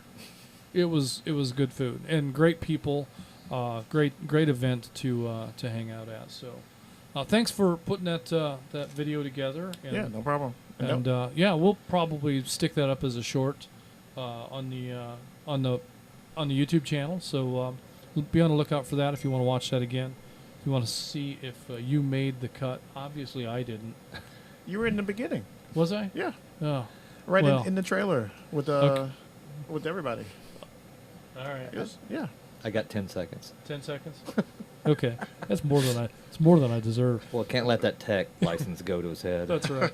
He's big time now. Oh no. Look out, world. I'm still studying. Well, that's the thing. Let's break. That's the thing, really. There is no there used to be the advanced levels and stuff like that. The reality is that there's no end, there's no top to this. It doesn't matter what class of license you have. There's always an opportunity to learn something new, and it can be basic stuff. It doesn't have to be advanced, high-end, super sophisticated, scientific, mathematical, genius level radio stuff. Mm-hmm. Even as an amateur extra, I learn things all the time. Sometimes I learn things for the second or third time. But the reality is there's always an opportunity to expand your knowledge base and get a little bit deeper into radio. And, the first step to that is GMRS, right? So we come into our GMRS license, and so what can you do with that? Well, you can talk two-way radio, simplex, or on a repeater network like North Georgia GMRS. And that's pretty cool. But there's so much more that you can do in radio beyond that. And the next logical step is your technician license. Mm-hmm. Like this guy right here, Rogers has his tech license. And so he's ready to expand his activities in radio. He's been doing a lot of simplex stuff. Now he's going to venture into 2-meter simplex and probably some 440 simplex. And, as he advances in his knowledge and in his license class, he'll continue to advance in opportunities. So it's good stuff. When the government opens, right? When the government opens, that's right. That's kind of a bummer. Yeah, no call sign as of yet.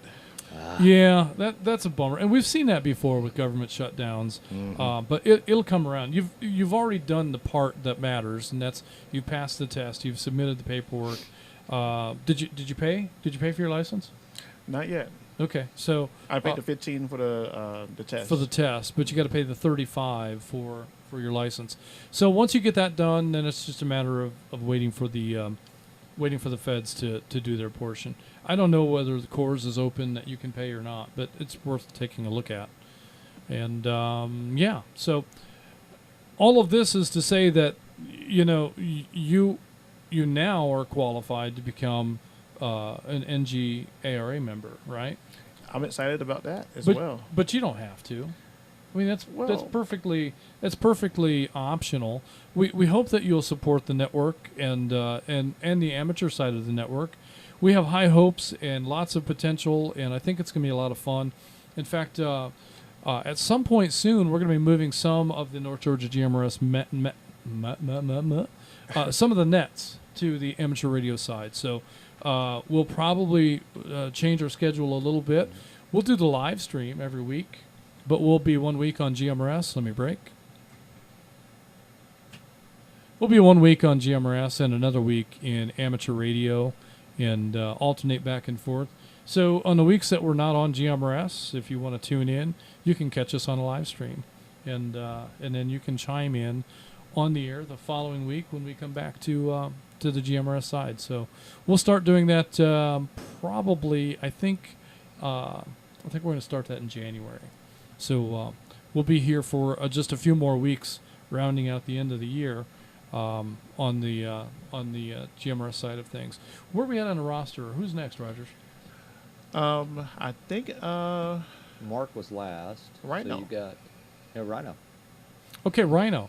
Rhino, you're next up on the North Georgia GMRS Network. Do you have any questions or comments for Webtools is the topic for tonight, or anything else?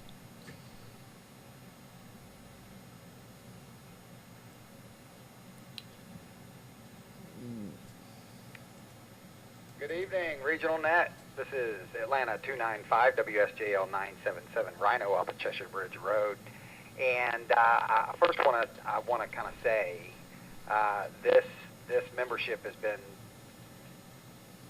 great for me. Everybody's been so welcoming and nice. I'm brand new to all of this, and I did feel like I missed out in Chattanooga or Ringgold, wherever it was. I really enjoyed seeing that video, the B-roll footage come across, and so it looked like a lot of fun. I am planning on being at attendance at the Stone Mountain Ham Fest. It's super close to me, so I can't miss out. I've been trying to work out a way to with this new hobby to kind of schedule out for my family time and things like that. They do take precedence and priority, but I want to be a part. I want to get out there with you guys. It looks like a lot of fun. Let me cycle. So I am new, and like Rogers, I've just gotten my technician's ticket also, and so I've been looking for a lot of resources to learn, and the guys on this network have been just super helpful and everything. I use Repeater Book, and I'll say, even just keeping it GMRS related, I use Repeater Book, and God, what is that? I can't think of the website. I need to punch it in there, but my GMRS. But one of my favorite tools, and I used it in the very beginning. I use it every day. YouTube. YouTube. I mean, if it weren't for YouTube, I wouldn't have this monkey on my back. I started researching FRS radios, and it kind of spiraled out of control from there. Let me cycle. Next thing I know, I'm researching GMRS radios and learning how to program them to talk with the FRS radios, so my kids can run around with those and talk about stuff that kids talk about on radios. And I still had what I'll call an adult radio to have on my hip. And that being said, these aren't really web tools, but they are computer tools. Chirp, the programming software, learning how to use that and how to program my radios using RT systems if one didn't work for the other. And that's all, to me, part of the fun. It's all part of the adventure, learning the technology, experiencing the victory when I program my radio and that repeater lights up and I make contact. I mean, it's just been a lot of fun. It continues to be fun, and I can't thank this community enough for such a hearty welcome. So with that being said, I'm coming for my green marbles at Stone Mountain, so bring them with you, Justin. And anyways, with that, I'll be done talking. So this is Atlanta 295 WSJL 977. Excellent stuff. Yes, Repeater Book is, historically Repeater Book didn't have anything for GMRS listing. When they first came to us and said, "Hey, we'd like for you to list your repeaters," at that time, I really felt like my GMRS was it was the source for GMRS repeater listings, and it's not the best, but it was pretty good. And it was certainly the most comprehensive list of repeaters available online. We are finding disappointment with that website, and although it still works, there's a lot of dead repeaters that are listed. So there's a lot of noise that you have to kind of sift through to find good repeaters. And I think that Repeater Book is really amped up their game where other listing groups have maybe fallen short. So we currently have a program underway to list North Georgia GMRS repeaters with Repeater Book. And so very soon we'll have all of our GMRS repeaters listed there, as well as our amateur repeaters. So we're going to start talking more and more about Repeater Book and less about that other site. Do you remember what that other site was called? Was it My GMRS? Something like that. Whoever those guys are. Yeah. So, not a big thing. Another thing we're going to start talking about is hamprep.com. Right. So Hamprep is a ham study tool. We've talked about hamstudy.org for a long time, and I still think that's a great tool. If you're using hamstudy.org to practice for your excuse me, that came from nowhere. If you're using it to practice for your amateur license, that's a great tool. Julie and I have both used it, and we will both tell you that it's a fantastic learning tool.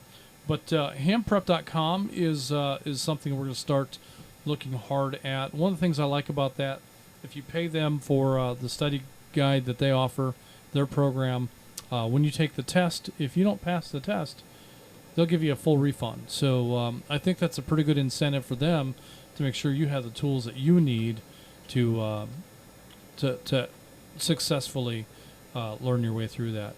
Rhino mentioned Chirp, and I we didn't really think about that because it's not an online. I just broke the foot pedal just like Julie did. No, it's working. It's fine. It's not really an online tool, but it's still a computer-based tool. And there's nothing cooler, whether you're using a KPS or you're using whatever the Motorola CPS is, or Chirp. When you upload that code plug to the radio, and then you download that freshly minted code plug and see all of the changes or they're actually in there, that's the coolest thing.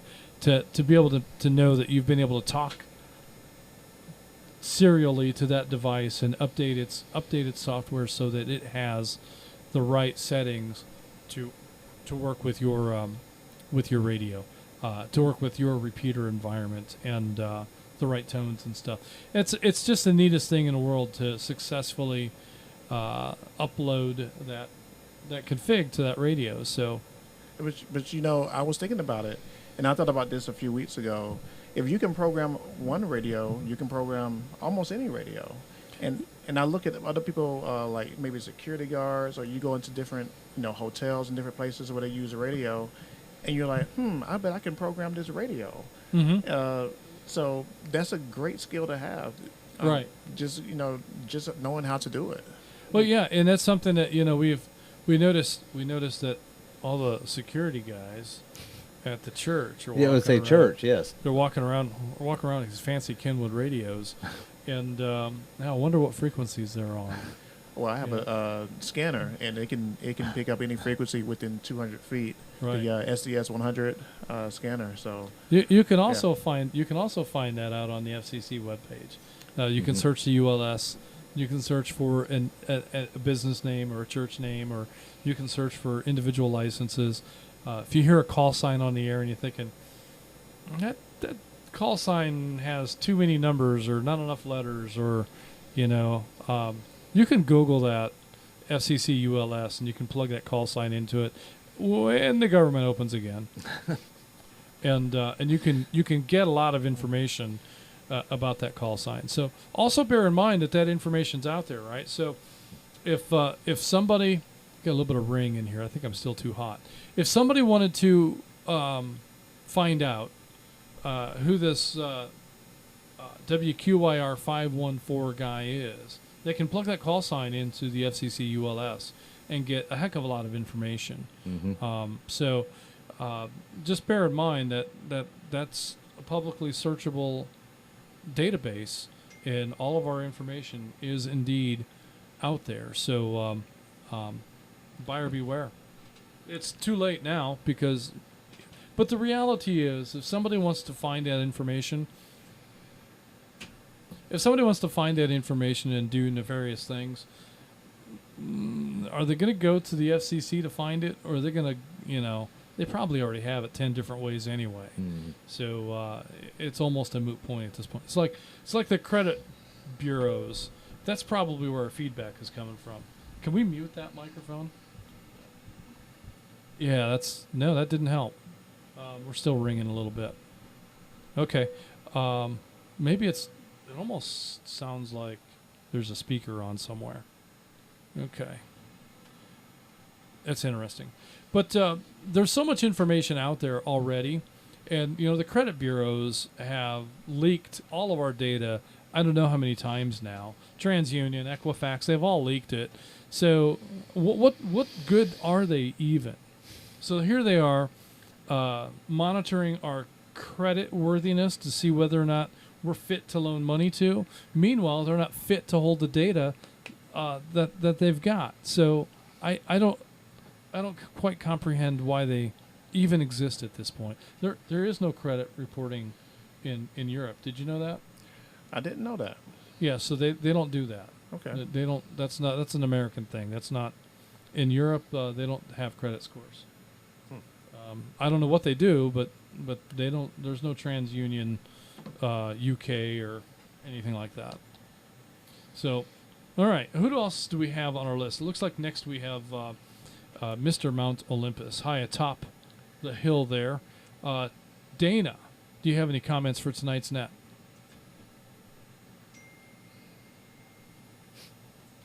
Well, first of all, good evening to you, Justin, Rogers, and Tony. Man, you're doing an outstanding job there. I wanted to mention one of the more important things, and we at the North Georgia Network and the North Georgia Amateur Radio Association are lucky to have a particular resource. Let me break. And that resource is Hobbit Communications.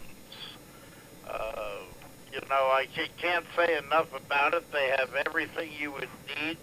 Number one, it's a Kenwood authorized dealer and also a Anytone authorized dealer. So, anything you need to get started, that's your focal point right there. And they were, they do a very good job. They discount items for members, and, they also do the programming of the radios, which helps folks out. So you can't say enough about Hobbit Communications. Let me break. Other than that, everything that has been spoken of prior to me coming on, from the repeater book to my GMRS, there's just an abundance of information. Love the propagation the different propagation sites that Mark puts up, and I'll tell you, this organization is just a wealth of information. And give it time, folks. If you're brand new, it'll all come to you quicker than you know, because you'll be spending a lot more money. Anyway, back to you guys.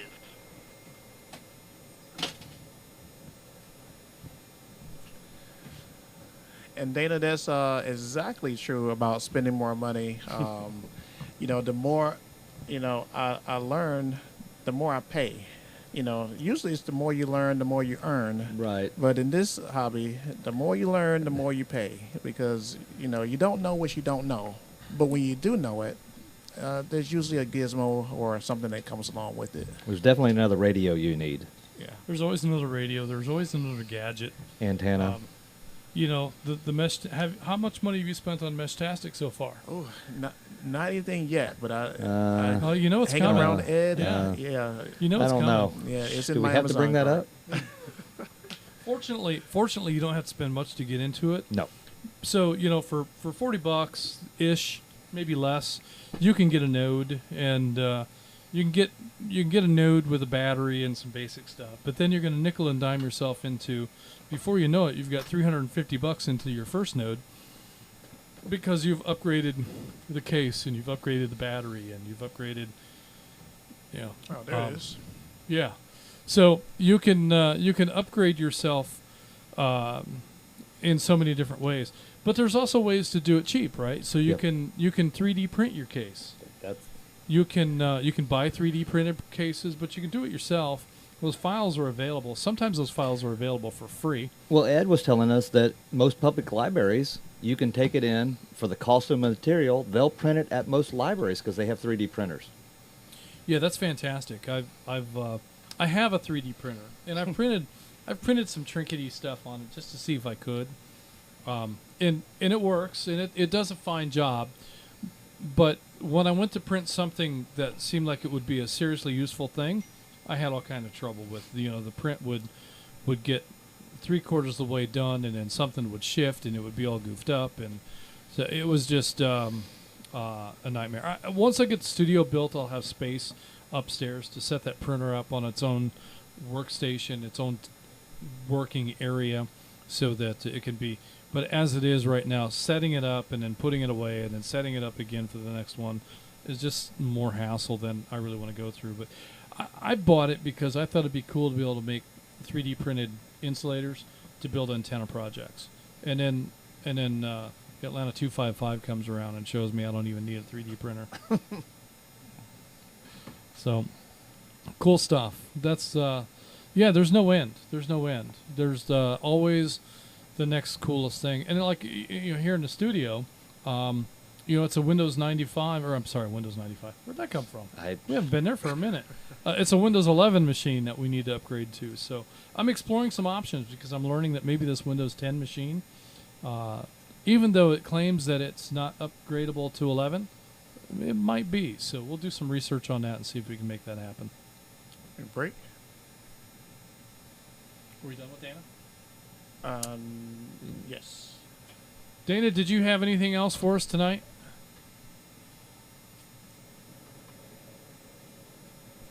Oh, just a huge thank you goes out to everybody who attended the Chat Fest, Ham Fest, and stood up and did their part. I was unable to go because of health reasons and mobility reasons, but I was there in spirit, and I am definitely going to be at Stone Mountain.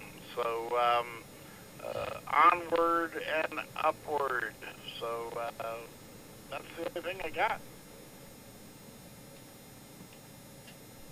Very good. Well, thanks, Dana, for filling the airwaves last Thursday evening in our absence. It was vital for us to not be on the air and to be able to mobilize Vanguard for the Chattanooga Ham Fest. And we're probably looking at a similar situation leading up to the Stone Mountain Ham Fest. So we may be able to host the net and then break down Thursday night, Friday morning, and make that roll up to up there. I think we'll be able to break down much more quickly for Stone Mountain, just simply because all of the material that we unloaded for Chattanooga is right behind us in a building.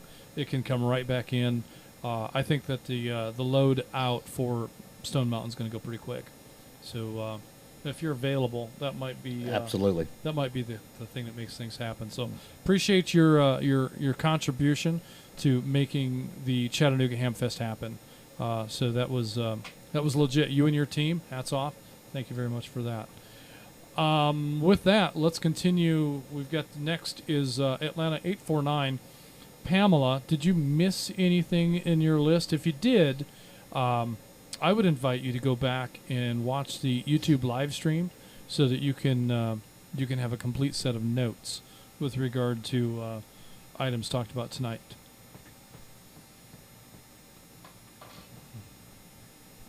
Well, gentlemen, you asked for it, and I do have a handful of notes. Maybe we should have a Pam's Post-it notes after the net or something. I don't know. Just came to me. I want to say, first off, thank you, Chat 260 Colt, for remembering what I told him last night when he was talking about the green bottle, and to ask about it because it was something special that you can receive. And Uncle Mike was one of my first contacts. So, Justin, I think it was you that gave me the green marble last year at the Ham Fest, or the other one they had there. So I appreciate that. Let me break. A tidbit note that my Atlanta 848 told me a little while ago was that the green marble was produced in Holly Springs. How about that? Who knew? Now, the wooden nickel, you know what? I might need that if I can't get ready by the 1st of November for the Stone Mountain Fest. I might need that till I get round to it, wooden nickel, for going with the tech test. So we will see about that. Let me break.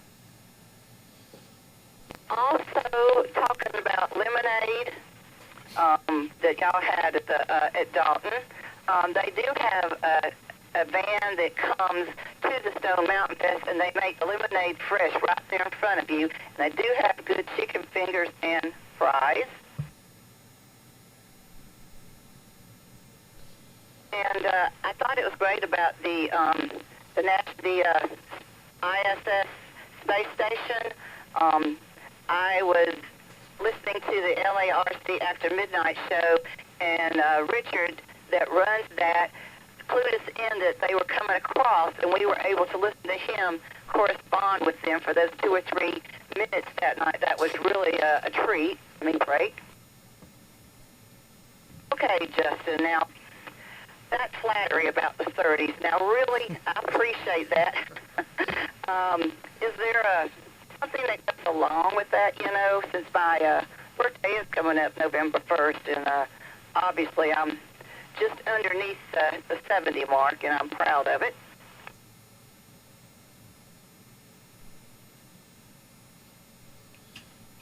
Well, stick around. We're still working out some of the details around how we're going to make that check-in process work. But I think that Tim Barrett had a fantastic idea in trying to get senior check-ins in a little bit early. So maybe we'll just do exactly that. We'll do an early round of senior check-ins, and that way the seniors can get checked in. And I know that sometimes the net runs late, and folks aren't interested in staying up that long. And for instance, there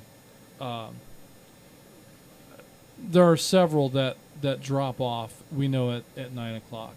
So people that have checked in late in a roster, and we call on them after 9 o'clock, very often they're not there. So we maybe can have a early check-in session exclusively for seniors. What age should our senior status? Careful now. What age should our senior status be? Ooh, that's a tough question. The youngest guy in the room. That's right? a tough question. Yeah. I mean, technically, is it 65? That's considered senior. I don't know. You can get a senior coffee at McDonald's if you're 55. Okay. Well. So I don't know where that line really is drawn. I've never had a senior coffee at McDonald's. No. But technically, I think I'm. Do you have to show your ID? I don't know how any of that works. I don't know that they're going to ask at McDonald's, but maybe. Yeah, I'm not really sure, but we'll have to work on some details there, and maybe we can come up with that. Pamela might have a suggestion as to what the senior cutoff age ought to be. I'm gonna bet that she's gonna say 69. Yep. How about 65? Well, we'll definitely put that into consideration, and we'll see what we come up with. So stick around. Who knows what I'll do, but we'll have fun no matter what. So good stuff, Pamela. Thanks for that, and enjoy the hunt for satellites. That Yeah. you can burn up a couple of evenings doing that and have just a heck of a lot of fun. I have, and it's kind of rewarding, especially when you make a couple of contacts. Pamela, do you have your amateur license yet? No, sir, I haven't. And nickel, you said till I get around to it. I've been working on that phrase here for a while, so I think that kind of fits my situation. I'm going to try. I had one more web thing I wanted to talk about. Is that all right? Yeah, go ahead. Well, I think I realized I was almost doubling on you, and you were talking. I didn't know it. I think that the simplex that Dana and them do actually is a tool that needs to be added to our web, even though it's not really the web, but it's a great tool for people to learn how to connect with those in their area as an emergency. So maybe we should think about that.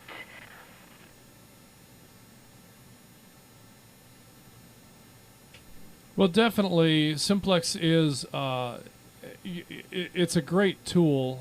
We do have on our webpage, we do have a little Friday night challenge for both the GMRS and the 2 meter side. So there's information on our page about that, but that's really this is one of those things. So the Simplex challenge.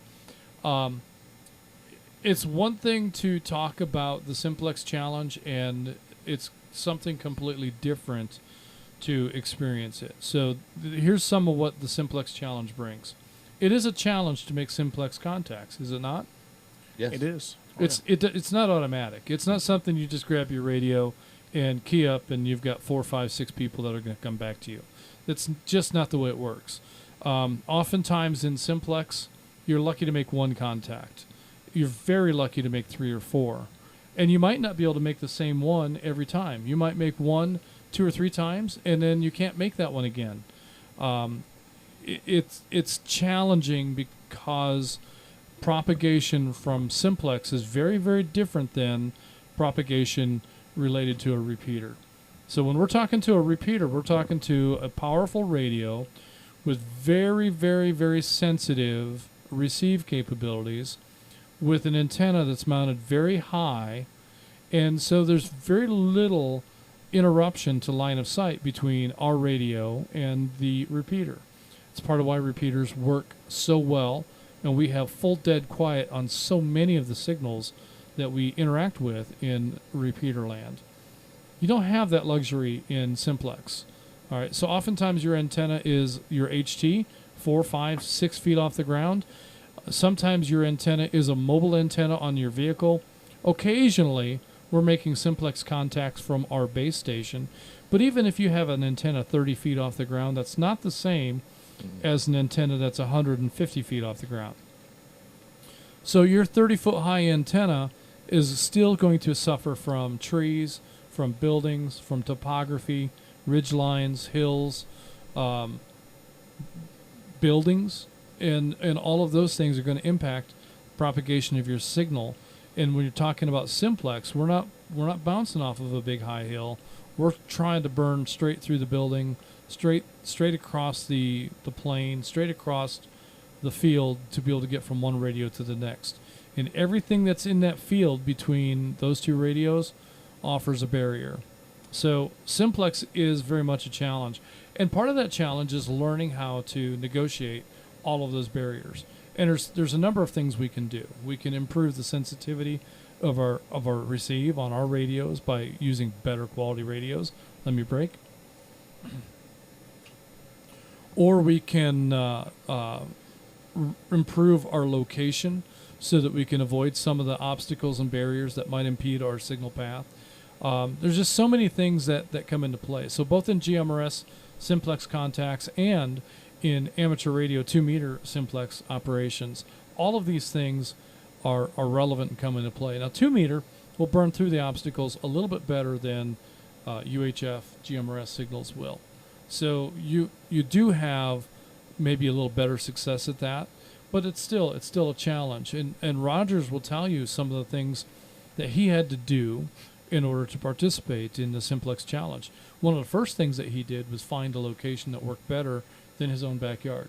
So that's one of the first things he's done. But since then, he's made a number of other improvements to his station so that he can engage in simplex. And you're operating from home now, right?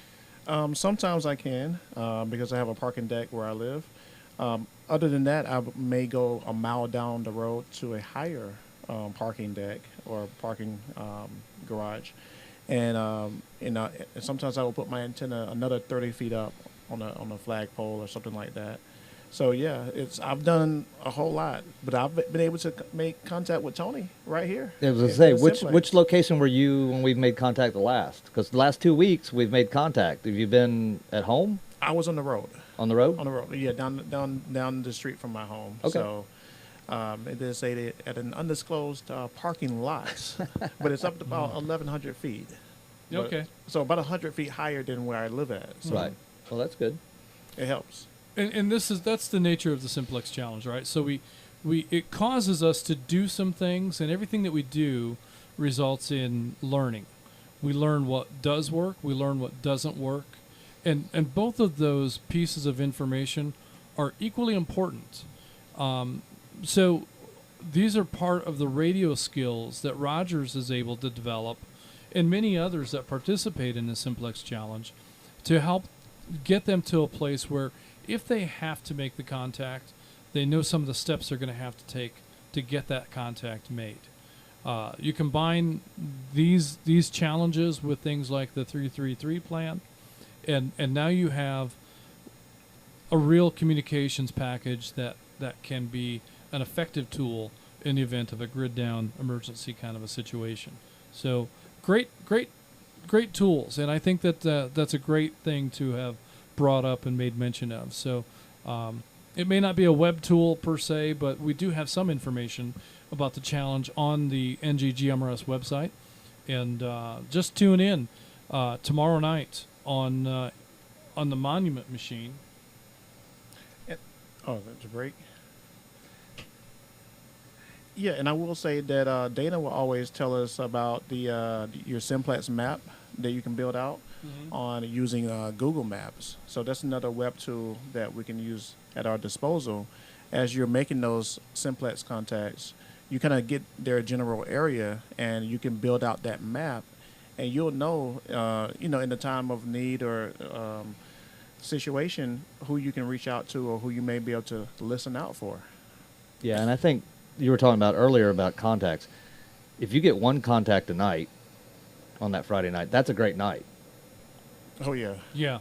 I think that people don't really appreciate the challenges that the challenge offers. Mm-hmm. And some of us, live high atop Mount Olympus, and it's no challenge whatsoever. Who was that? But the rest of us, at an elevation of 865 feet, have a different RF environment to operate out of. So it can have a significant bearing on your operating capabilities. So, but the most important thing that I think that comes from the simplex challenge is the education that you can't get from a book, you can't get from a website, you can't get from a class. You get this education from doing or not doing. And I will say half of the just now taking the amateur test, almost half of those questions are things that we learn already. Like what is a repeater? what is a Yagi, or what do you say when you're entering onto a repeater? Do you how to speak and identify? So Yeah. it's things that we kind of pick up. And I've often said that if you've been a GMRS user for a year or two, you're halfway there to your technician license already, because you know a lot about the FCC rules. Now, there's some changes when we get into amateur radio. For instance, you have to ID every 10 minutes instead of every 15. Not a big deal. If you understand that some of these rules are a little bit different, it can be pretty easy to navigate through the rules portion of the FCC test, because you've been following rules with Part 95. So you already know a big part of it. You know about propagation. You know about things like picket fencing when you're in a vehicle and it's moving. You learn about these things just from operating. And you learn that when you're on an HT, you probably need to stand still when you're transmitting. Otherwise, your signal is going to be very hard to read. That's something that I learned. I didn't realize how bad that was until I heard other people that were trying to walk around and talk on the radio at the same time. On the railroad, I was able to do that. The HTs that we had on the railroad, we could walk around and talk on them, but VHF and very different distances, and let me break. So lots of reasons why it worked in that environment and doesn't work in UHF, and doesn't work with cheap radios, and it doesn't work with distances related to where we walk the dogs in relationship to where the repeater is. So and the ridge lines that exist in between. So even though I can hear on the HT pretty well, when we're out walking the dogs, I can't talk on it. Now, if I stand still, I can get a noisy signal into the repeater. But if I'm moving, no one can understand me. Yeah, not quite a cell phone. Nope. So, But without the testing, without looking at Simplex and knowing that, you didn't know if you could or not. So that's why we practice the plan. and that's doing. So and now that I know these things, I don't try to transmit while I'm walking about. I understand that I need to be still. Correct. To make that transmission happen. But there again, how many people would have never known that had they not experienced that situation? So, when you talk to somebody on the radio frequently, and then you're trying to call out, and they say, I can't make out what you're saying. It doesn't take that much to figure out what the difference is and why they can't figure it out. It's because of your operating environment mostly. So good stuff. All right, well, that is the end of the roster. Well, no, I think we have Ed.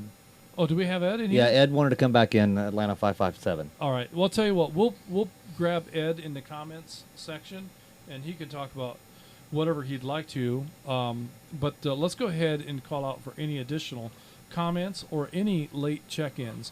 If you didn't get a chance to get your comment in through the reading of the roster, this is your chance to jump back in. And if you didn't get a chance to get checked in earlier, we're open for any additional late check-ins. You know what? Before we do that, let me go ahead and acknowledge some of these YouTube check-ins.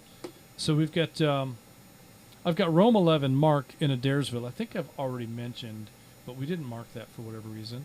Also have Atlanta 379 Scott in Sandy Creek, New York, checking in again on YouTube. Glad to have you along. We've got the Fisher family from Lynchburg, Virginia, is a YouTube check-in. You know, I was doing some work in the Pocahontas Lynchburg project, which is on the Blue Ridge Division and is actually in Virginia. Couldn't tell you exactly where, but that's an upcoming project, so I'll be working in Virginia for most of October. Wow. So glad to have you along tonight. We've got Atlanta 557 checking in on YouTube, and also we've got him listed for comment. Atlanta 558 Labra family member. I believe that's actually Denise. Yes. Thank you for that check-in. Atlanta 379 checking in, it looks like on RF. How did he do that? Maybe that was my mistake. Okay, we've got him in here twice. Thanks, Scott, for checking in either once or twice, but either way, you're logged twice, so you get extra credit tonight. Atlanta 247 Jonathan in LJ, and Atlanta 248 Evelyn also in LJ. YouTube check-ins. We've got Noonan 40 Orestes in Palmetto is a YouTube check-in, Atlanta 273 Mitchell in Canton checking in on YouTube. We've got Jerry from Slidell, Louisiana. Is that right? Yes. Checking in on YouTube. And I've got Adam. I don't have a location for Adam. He is... The call sign didn't look right. The call sign doesn't look right. We have... So it's probably WQAI363. I'm betting. Maybe. Yeah. So, Adam, we've got you logged tonight. Thanks for hanging out with us. Chattanooga 84 Jim. Jim, I can call on him? He said in the chat that you could call on him if you wanted to. Let's throw him down here in the comments with Ed. So we got 557. We got Chat 84. I'll throw him in there. So, Jim, we'll call on you here in just a few minutes. Chattanooga 190 Clifford in Caleca. I don't think I got it right. Caleca, Tennessee. Clifford, thanks for hanging out with us tonight. We got the McDonough 32 Clinton in McDonough, and we have WRUJ 962 Mr. Roman in North Idaho. Thanks for hanging out with us tonight. All of you YouTube check-ins. Let me go ahead and stand by for any additional late check-ins or questions, comments. If you have a comment, just throw your comment out there with your call sign or your TAC number. And if you'd like to check in, give us your call sign, TAC number, and we'll get you checked in. Net Control standing by. Got 4 or 5 YouTubes. Let me get them in Net if you want to Control. get the other ones. Yeah, I see those. Atlanta You see 255 Yeah. WSAM 586 checking in. Atlanta 255. Atlanta 849 was a quick comment. 849.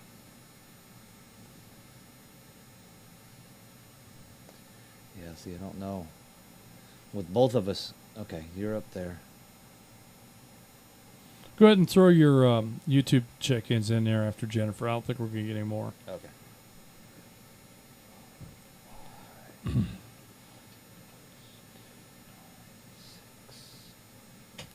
All right, let's go ahead first to Atlanta 255.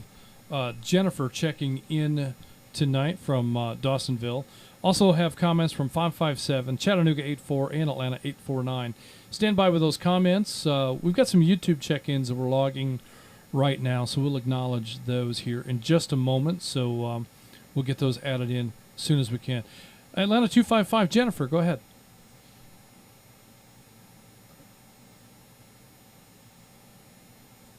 Net Control, how are y'all doing tonight? I had a good time at Hamfest. I don't know what the topic is tonight, though.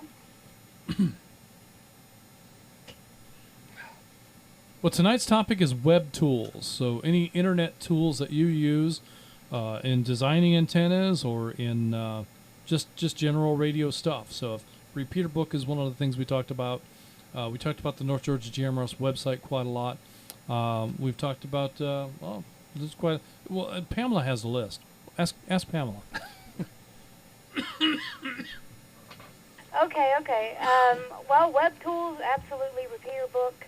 The North Georgia GMRS website is a great tool. I look at it a lot.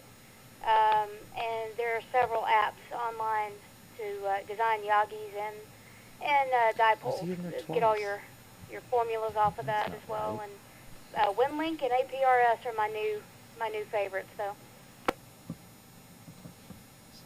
No, that's why. Very good. We're currently updating all of the North Georgia GMRS repeaters in repeater books, so that will be complete soon, and we'll have our full roster up there soon for reference in that. So for anyone who's lost faith in my GMRS repeater book, will be another viable option for North Georgia GMRS repeaters, and we're finding that their list of GMRS repeaters is getting more and more comprehensive. So I think that's going to be a good source going forward. And so tell me a little bit about the apps. That's one thing we haven't mentioned. Our apps, and that's about as web based as it gets. Even though it may be an app on your phone, it's a lot of those apps are still accessing online data. And tell me a little bit about some of the apps that you use.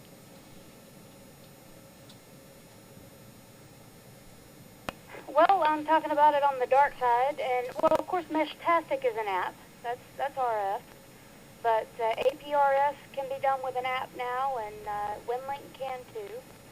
As far as like design tools, there's a dipole design tool. I don't know what the name of the app is though. It escapes me right now, and I'd have to go look it up. But maybe hit me up after the net, and I'll get you a list. Back to net control. That's really all I've got, guys. All right, Jennifer. It looks like, and I'll have to look again, but it looks like Ed and I both have a forum at Stone Mountain, but I would happily give my spot up if you wanted to take it.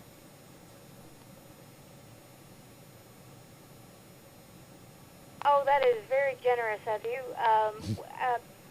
When is Stone Mountain Hamfest?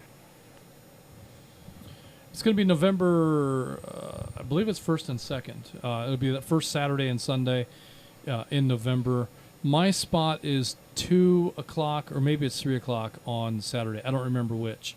They asked me if I would be willing to move it, and I said absolutely. So they'll publish a freshened calendar in the next couple of days, and then if you want to take that spot, I'd happily give it up. If that doesn't work for you, then that's okay too. But you did a great job at the Chattanooga Ham Fest, and if you want to keep that momentum up, then I'd love to have you there. Well, I appreciate it. I think I'm going to let you keep your spot, but put me down for Chattanooga Ham Fest next year for sure. I had a great time teaching the dipole linear calculator. That's the app. So if anybody wants to just look that up, it's in the App Store.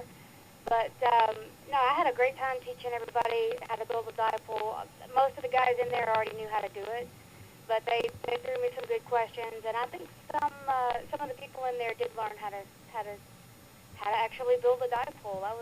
I had fun with it, and that's actually the best way to learn something too, is you try to teach it to somebody.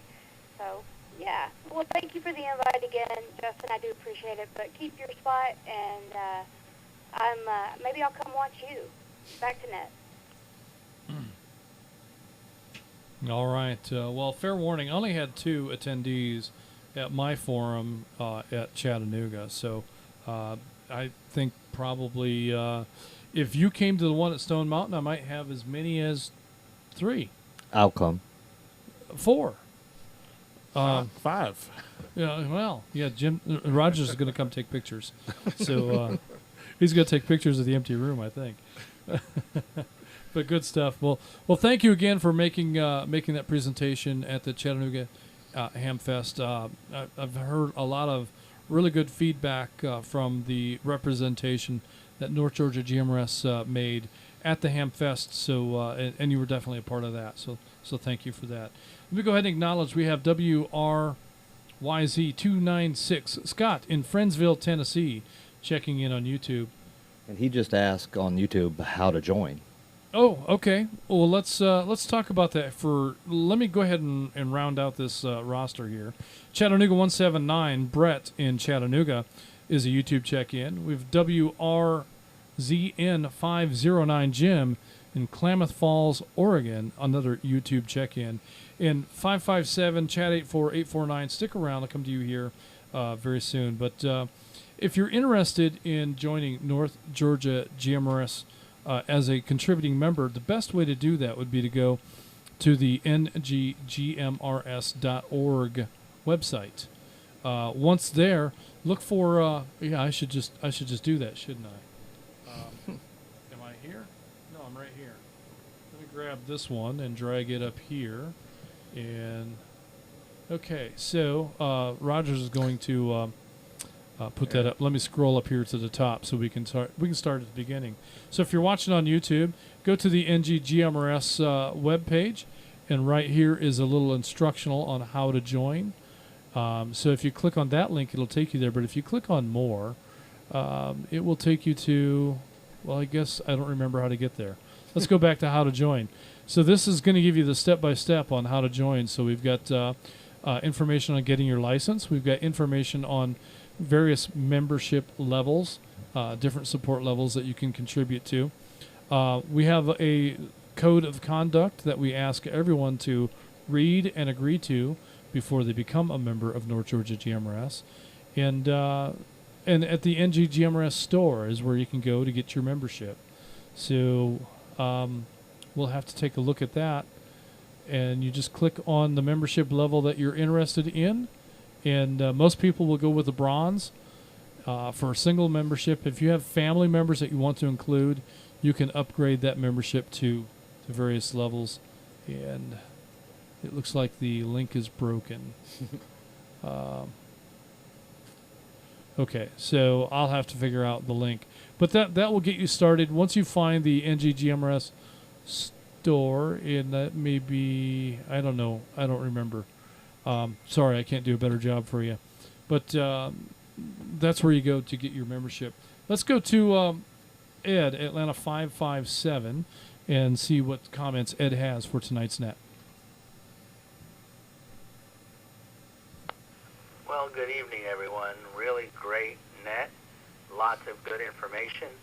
There is one tool. Actually, I had two, but someone beat me to the YouTube one. But we also have a Facebook page, and that Facebook page can be used for a lot of things, including posting questions. And if you're having a problem with the radio or have a question in general, you can post it out there, and pretty quickly someone will respond to it with either directions on where to go to get the information or answer to your questions. And then also, little used feature of that Facebook page is over on the right. There's a file section. Let me break. Many of us struggle programming radios or not quite sure how to program my XYZ Model 245 radio. And if it's a popular model, chances are that one of our members already has it, has programmed it, and may have uploaded the code plug for that radio to the files page.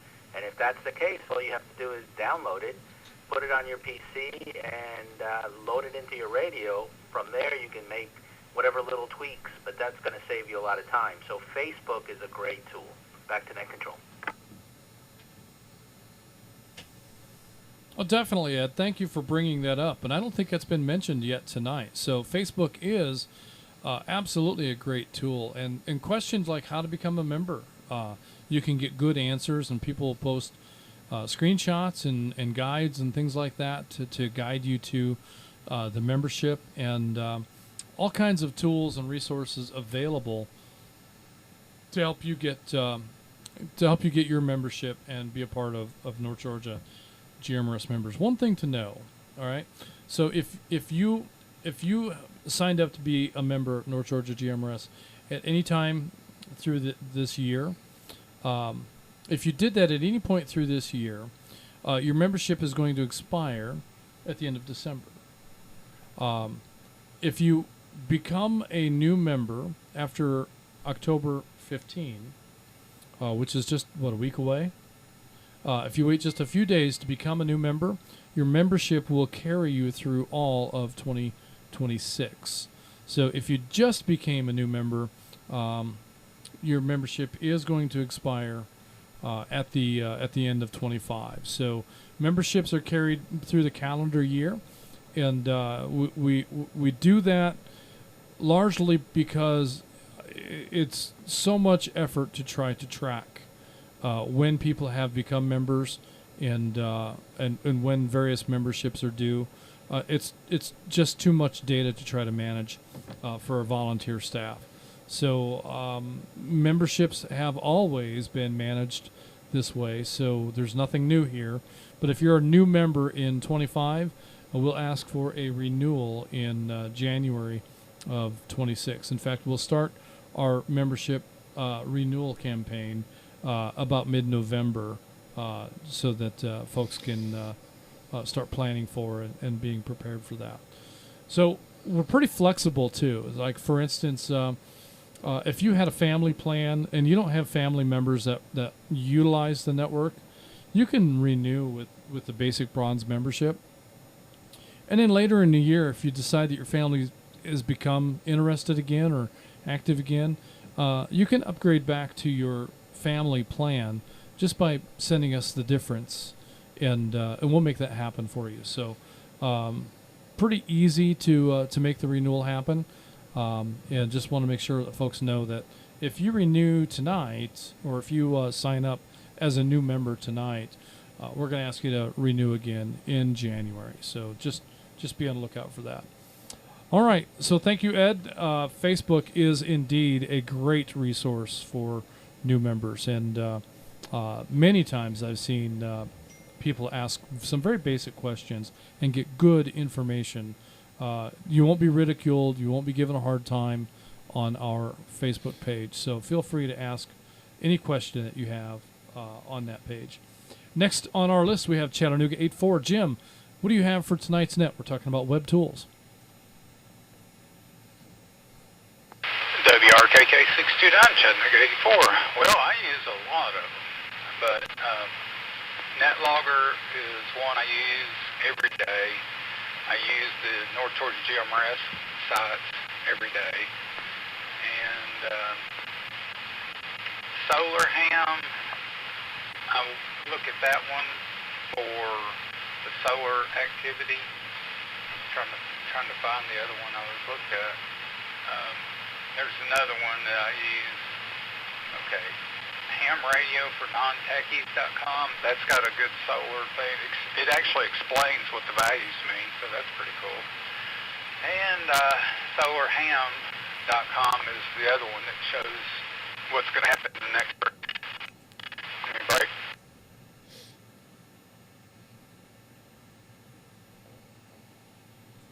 And I have my ham clock in the shack. I pull it up on a web page, so that's a web URL. Got a few other things running here in the shack, the All-Star node and all that, so I'll pull those up on a website. Good net.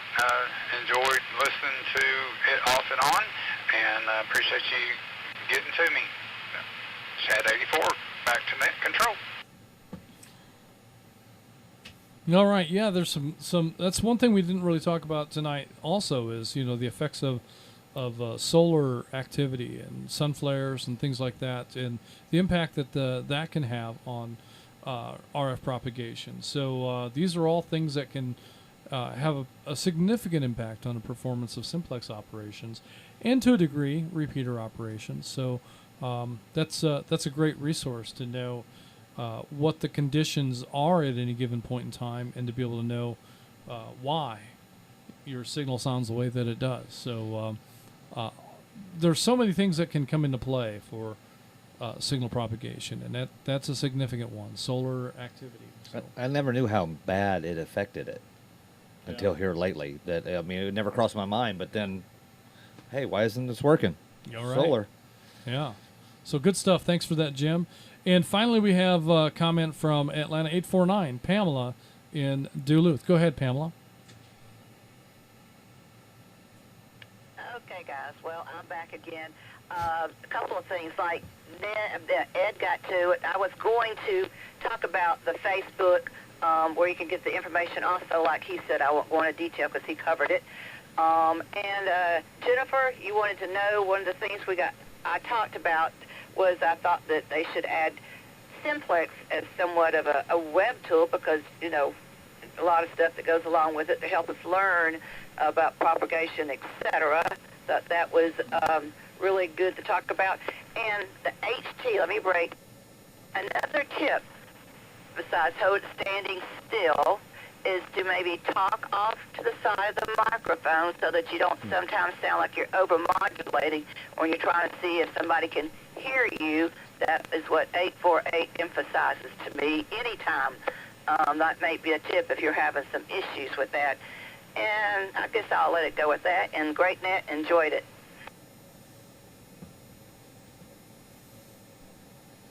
Yes, that's a good point. Talk off to the side of the radio just a little bit so that you don't overdrive the microphone. Many times, we get these. We're tinkerers, right? We all like to fiddle with stuff, and sometimes people will say, hey, if you turn your mic gain up a little bit, you might be able to get a little more power. A little more power. A little more power out of your radio. Well, in theory, if you can modulate your signal just a little bit stronger, you're going to put more energy into the airwaves, and by doing so, you may be able to put more signal overall out of your radio. But here's what often happens as we turn our mic gain up, thinking that we are just getting louder on our signal. But what actually happens is that we distort our signal in such a way that you're putting lots of energy into the airwaves, but it's horrible. It's unreadable sometimes. It's very distorted. So be very careful about adjusting mic gains. If you're a soft-spoken individual and you just don't have it within yourself to project your voice firmly into the radio, maybe mic gain is the right answer for you. But for everybody else, it's not the right answer. And in most cases, we should leave our mic gain at the factory default. And for most voices, that is going to be the best setting. Only change that setting if your signal reports come back as very low audio consistently over time. So I think that Pamela makes a very good point, and I just want to emphasize that.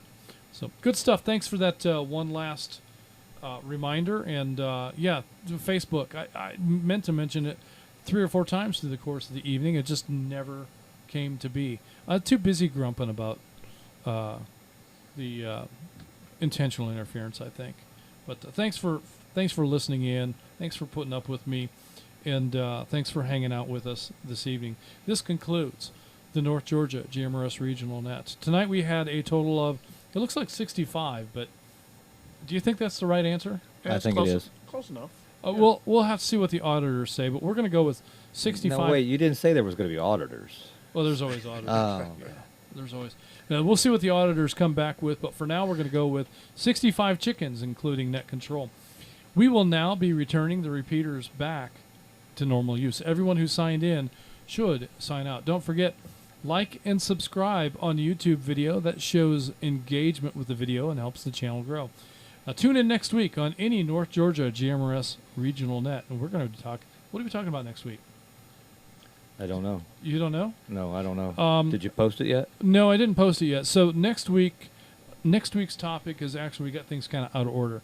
Next week's topic is going to be a tech topic. We're going to talk about ham fests, fox hunts, and radio direction finding. So nice. There was a fox hunt at Chat Hamfest, and it was by children too, right? The kids. The kids engaged in it. I don't know if the youth put it on or who put it on, but we're going to have a fox hunt at the Stone Mountain Hamfest as well. Nice. There always is. So this will be an opportunity to further test your radio skills. Have you ever done a fox hunt? I have not, but I do have a Yagi, so that can come in handy. It could come in handy.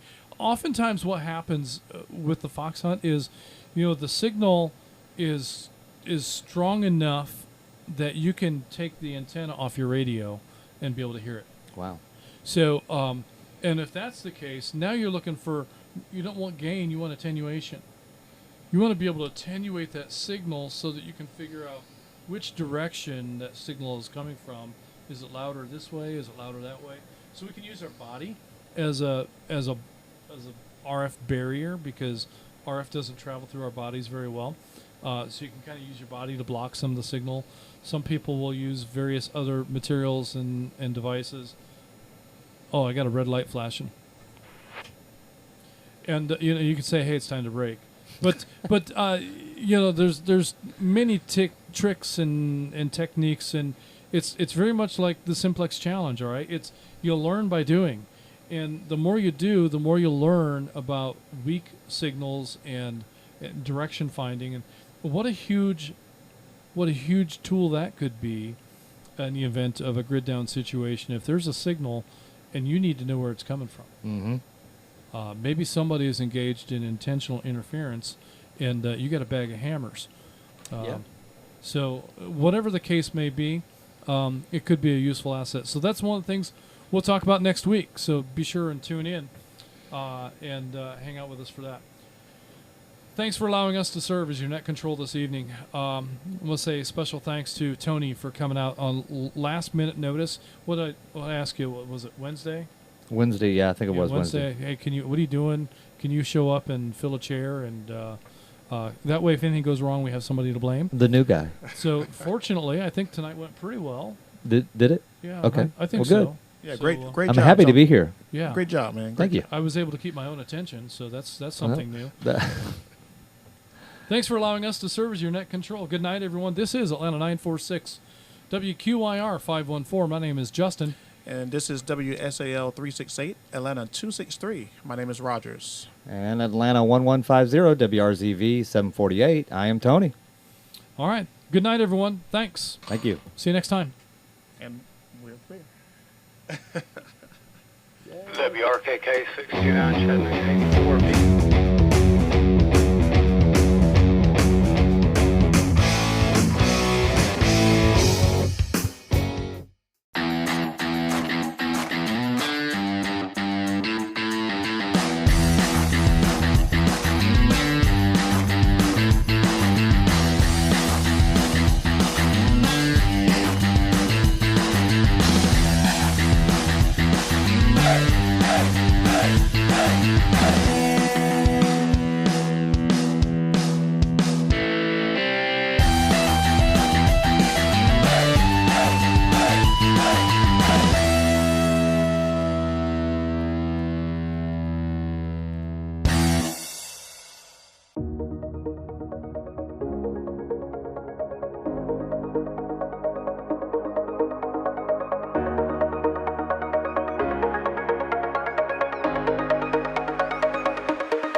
Thank you.